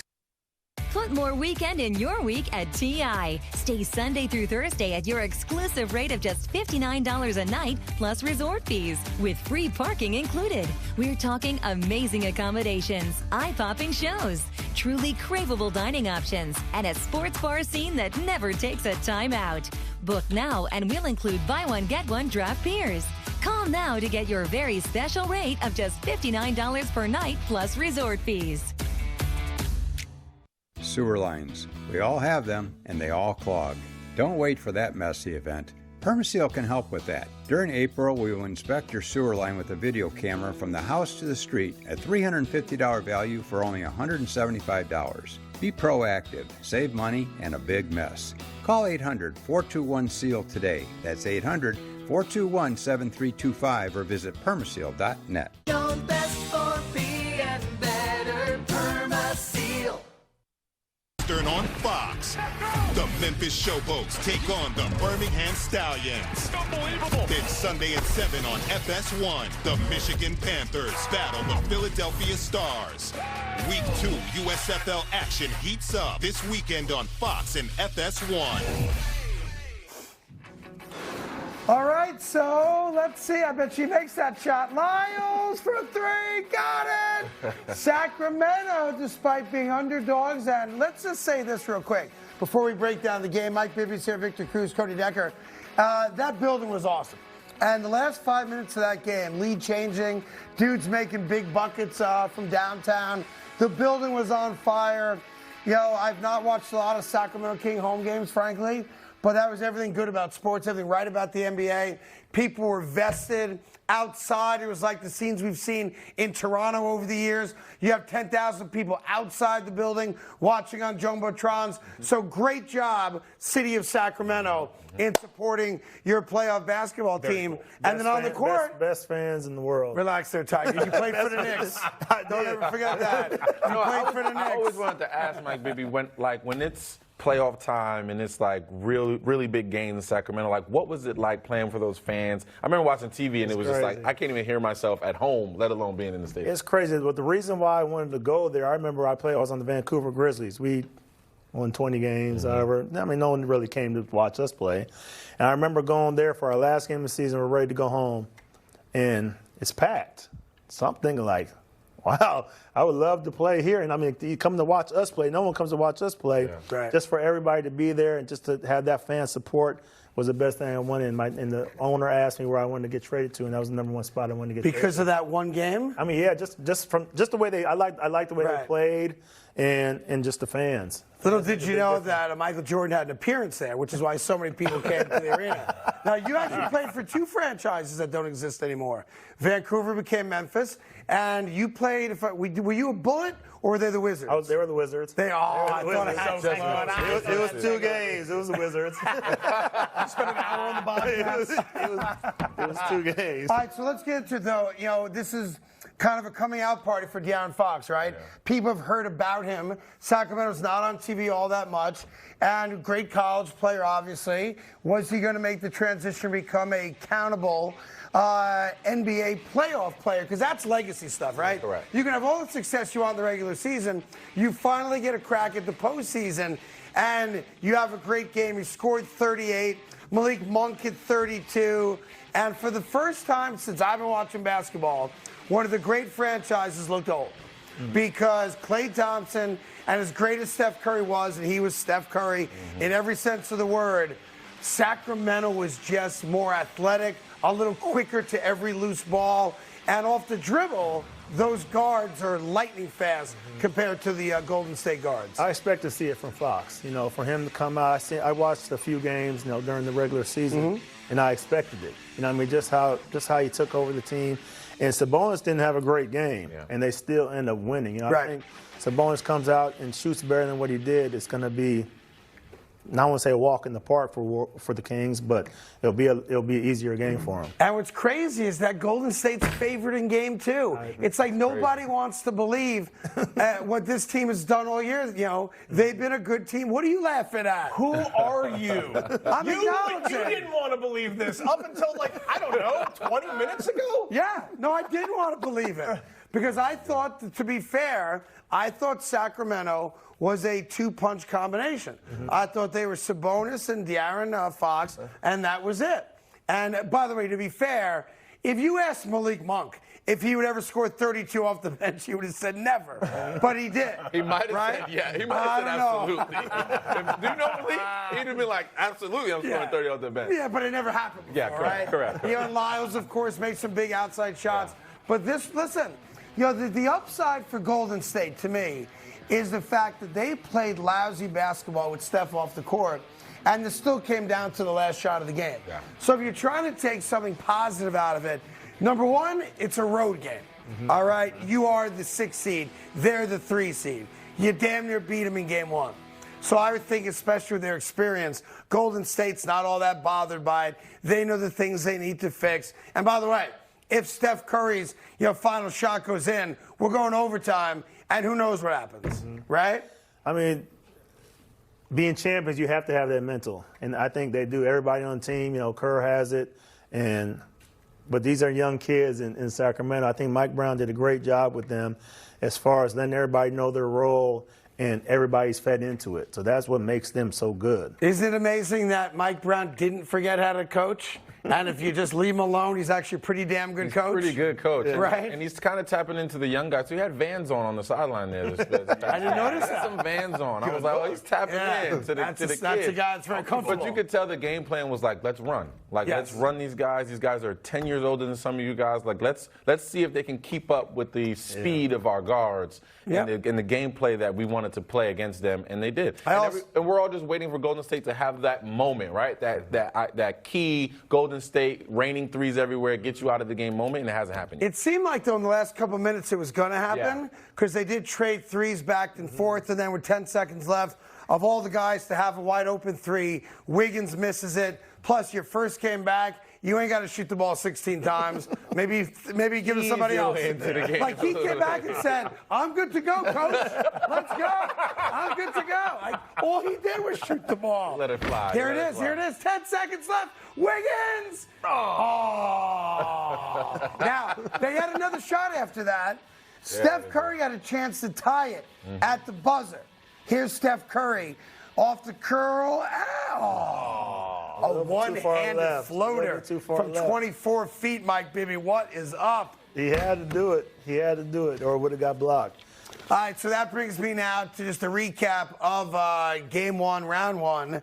Which home loser do you think is most likely to bounce back in Game 2? I'll just run through them. Do you think the Cavs have a better Game 2 and beat the New York Knicks? Mike Bibby. The Cavs? Yeah, Cleveland. Yeah. I think they could bounce back in the second game. We never liked you as a Knick. Never, ever liked you. I said, why are we signing that guy? I think there's a chance, but like I said, if they don't match their physicality, it's gonna be over. All right, team number 2, no particular order here. The Memphis Grizzlies. No Ja Morant. We don't know. Game time decision for Game 2 against the Lakers. Can the Grizzlies bounce back and even the series at 1 at home?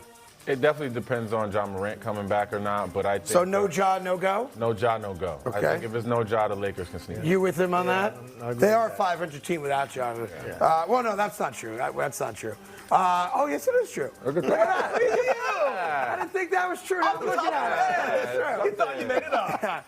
They're a game better than 500. All right, Milwaukee Bucks. No word on Giannis, but Milwaukee, can they even at 1-1 against the Heat?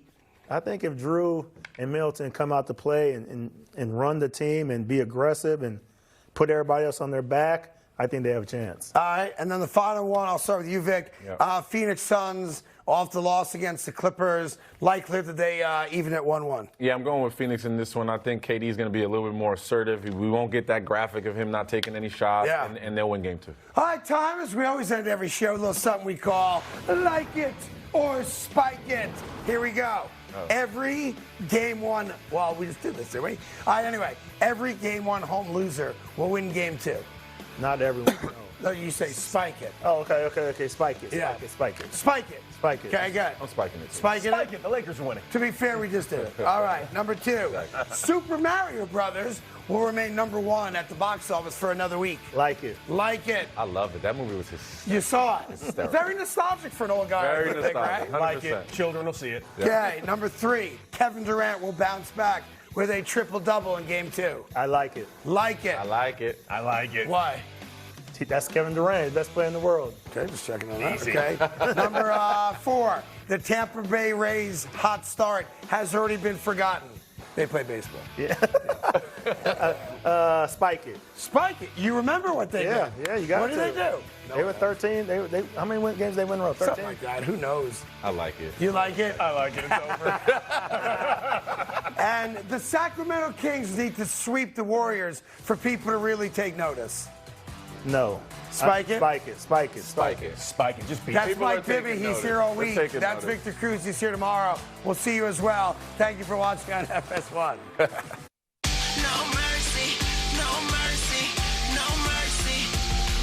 Let's go face to face. I embrace debate. I don't make mistakes. I just make my case. Drop spike when I'm done. What more can I say? Not bite to my tongue. I don't like the taste. I'm on and I'm on and I own my opponent. I'm always in the zone, either zoned out of zone. And then we could get it poppin'. Pick the topic if you want to skip and shine and skip and hoppin'. Took these sports and made them pop. Say, all right, undisputed. It's not how you start, it's how you finish. Just ask the Lakers. Good Monday morning, everybody. Thanks for starting your week with us. This is Undisputed. I'm Jen Hale. That's Skip Bayless and Shannon Sharp. Hi, guys. How are we? Good morning, Jen. Good morning. Greatest opening playoff weekend ever. Wildest, craziest finishes. Russell Westbrook? Well, what was that about? I've never seen anything like it. Hey, sometimes you can't just look at the box score. Hey, well, I'm staring at the box score, and it's lying back to me. Exactly. Yes. That box score lied. Yeah. But I don't Lakers, though. How about them Lakers? I don't know. I think Skip might be wearing Lakers purple. Is that possible? Yeah. No, we don't want him. We don't want him over here. We don't want him. Put on some blue and red with Clippers. Let's start there, guys. Lakers stealing Game 1 from the Grizzlies, thanks to LeBron. Anthony Davis, Rui Hachimura, and Austin Reeves, they all went for over 20 points. Lakers sparking a 15-0 run to close out the last 3 minutes of the game. Your final score, 128-112. Shannon, on a scale of 1 to 10, how impressive was this Lakers victory? Well, Skip, if you talk about just the Lakers, I would say probably an 8. But if you say Rui Hachimura is a 50, Austin Reeves is a 15. And I only went 15 for Austin Reeves, Skip, because you're really not sure. If you go back the last 6 weeks of the season, he's been sensational. But you never know how a guy's going to perform in his first playoff game. He's in the starting lineup. He's being counted on heavily. They let him handle the ball an awful lot. It told me a lot yesterday about down the stretch, the guys got out of his way. LeBron said, oh, hey, AD, hey, do you? Rui Hachimura says LeBron he's been giving me a lot of confidence to, like, take the shot, be more aggressive. And, Skip, that's what I'm saying. If you're a leader of a team, you find out what buttons to push. And he says, you know, it gave me a lot of confidence that they had confidence in me. Mm-hmm. It does. Having been an ex-professional athlete, hearing John tell me, man, you can be special. John really? Elway. John Elway. Really? I can be special? Yeah. I'm going to be counting on you. I'm going to look for you and to have coaches call plays for you. Darvin Ham putting the ball in Austin Reeves' hand. So you're saying you were Austin Reeves? Close. I was. Yes. I was drafted late round draft pick. Yep. You know, when I came out in 90, they had 12 rounds. I was a 7th round draft pick. And Austin Reeves was not drafted at all. But, Skip, he worked his way into the lineup, you know, coming out playing well. And it's like, hold on. I wonder if we give this guy more minutes, what could he do with him? They gave him more minutes, and now he's in the starting lineup. That's the 12th game he started. Rui Hachimura, Skip, he was big yesterday for the Lakers because when Memphis started to make their run in the fourth quarter, he answered every three-point shot, every big shot they made, he had an answer. He was, I was like, and I went, they was talking to him during the telecast on Sports, they were saying, Jeff Van Gundy said, oh, I want Rui Hachimura to take that shot. Okay, Rui said, I'll take it. Since you want me to take it, I'm going to take it. Skip, he missed one shot in the second half. He was 11 of 14. Rui did that? Yes, he did. I mean, D'Angelo Russell was 1 point away from having 5 guys with 20. Skip, this was very impressive for the Lakers. LeBron doesn't normally fare well in game ones, especially on the road. And if you look at it, you're like, well, dang, LeBron. But they didn't need his services yesterday. They did not. It was Rui Hachimura and it was Austin Reeves. But what I love most about the Lakers, Skip, is that they got out of the defensive end. Anthony Davis from the word go. Yep. Everything will be challenged. Mm-hmm. LeBron James says everything will be challenged. Yep. Nothing easy, nothing cheap, nothing deep. And they came to play yesterday. That's the type of performance. And the thing that I know about this Lakers team having LeBron James as your leader and Anthony Davis, who's been there before, it's not the first to 1. It's the first to 4. And we got 1. Let's be greedy. Don't be satisfied. Yep. Be greedy. Somebody treating you for a meal, they got a lot of money. Don't you just order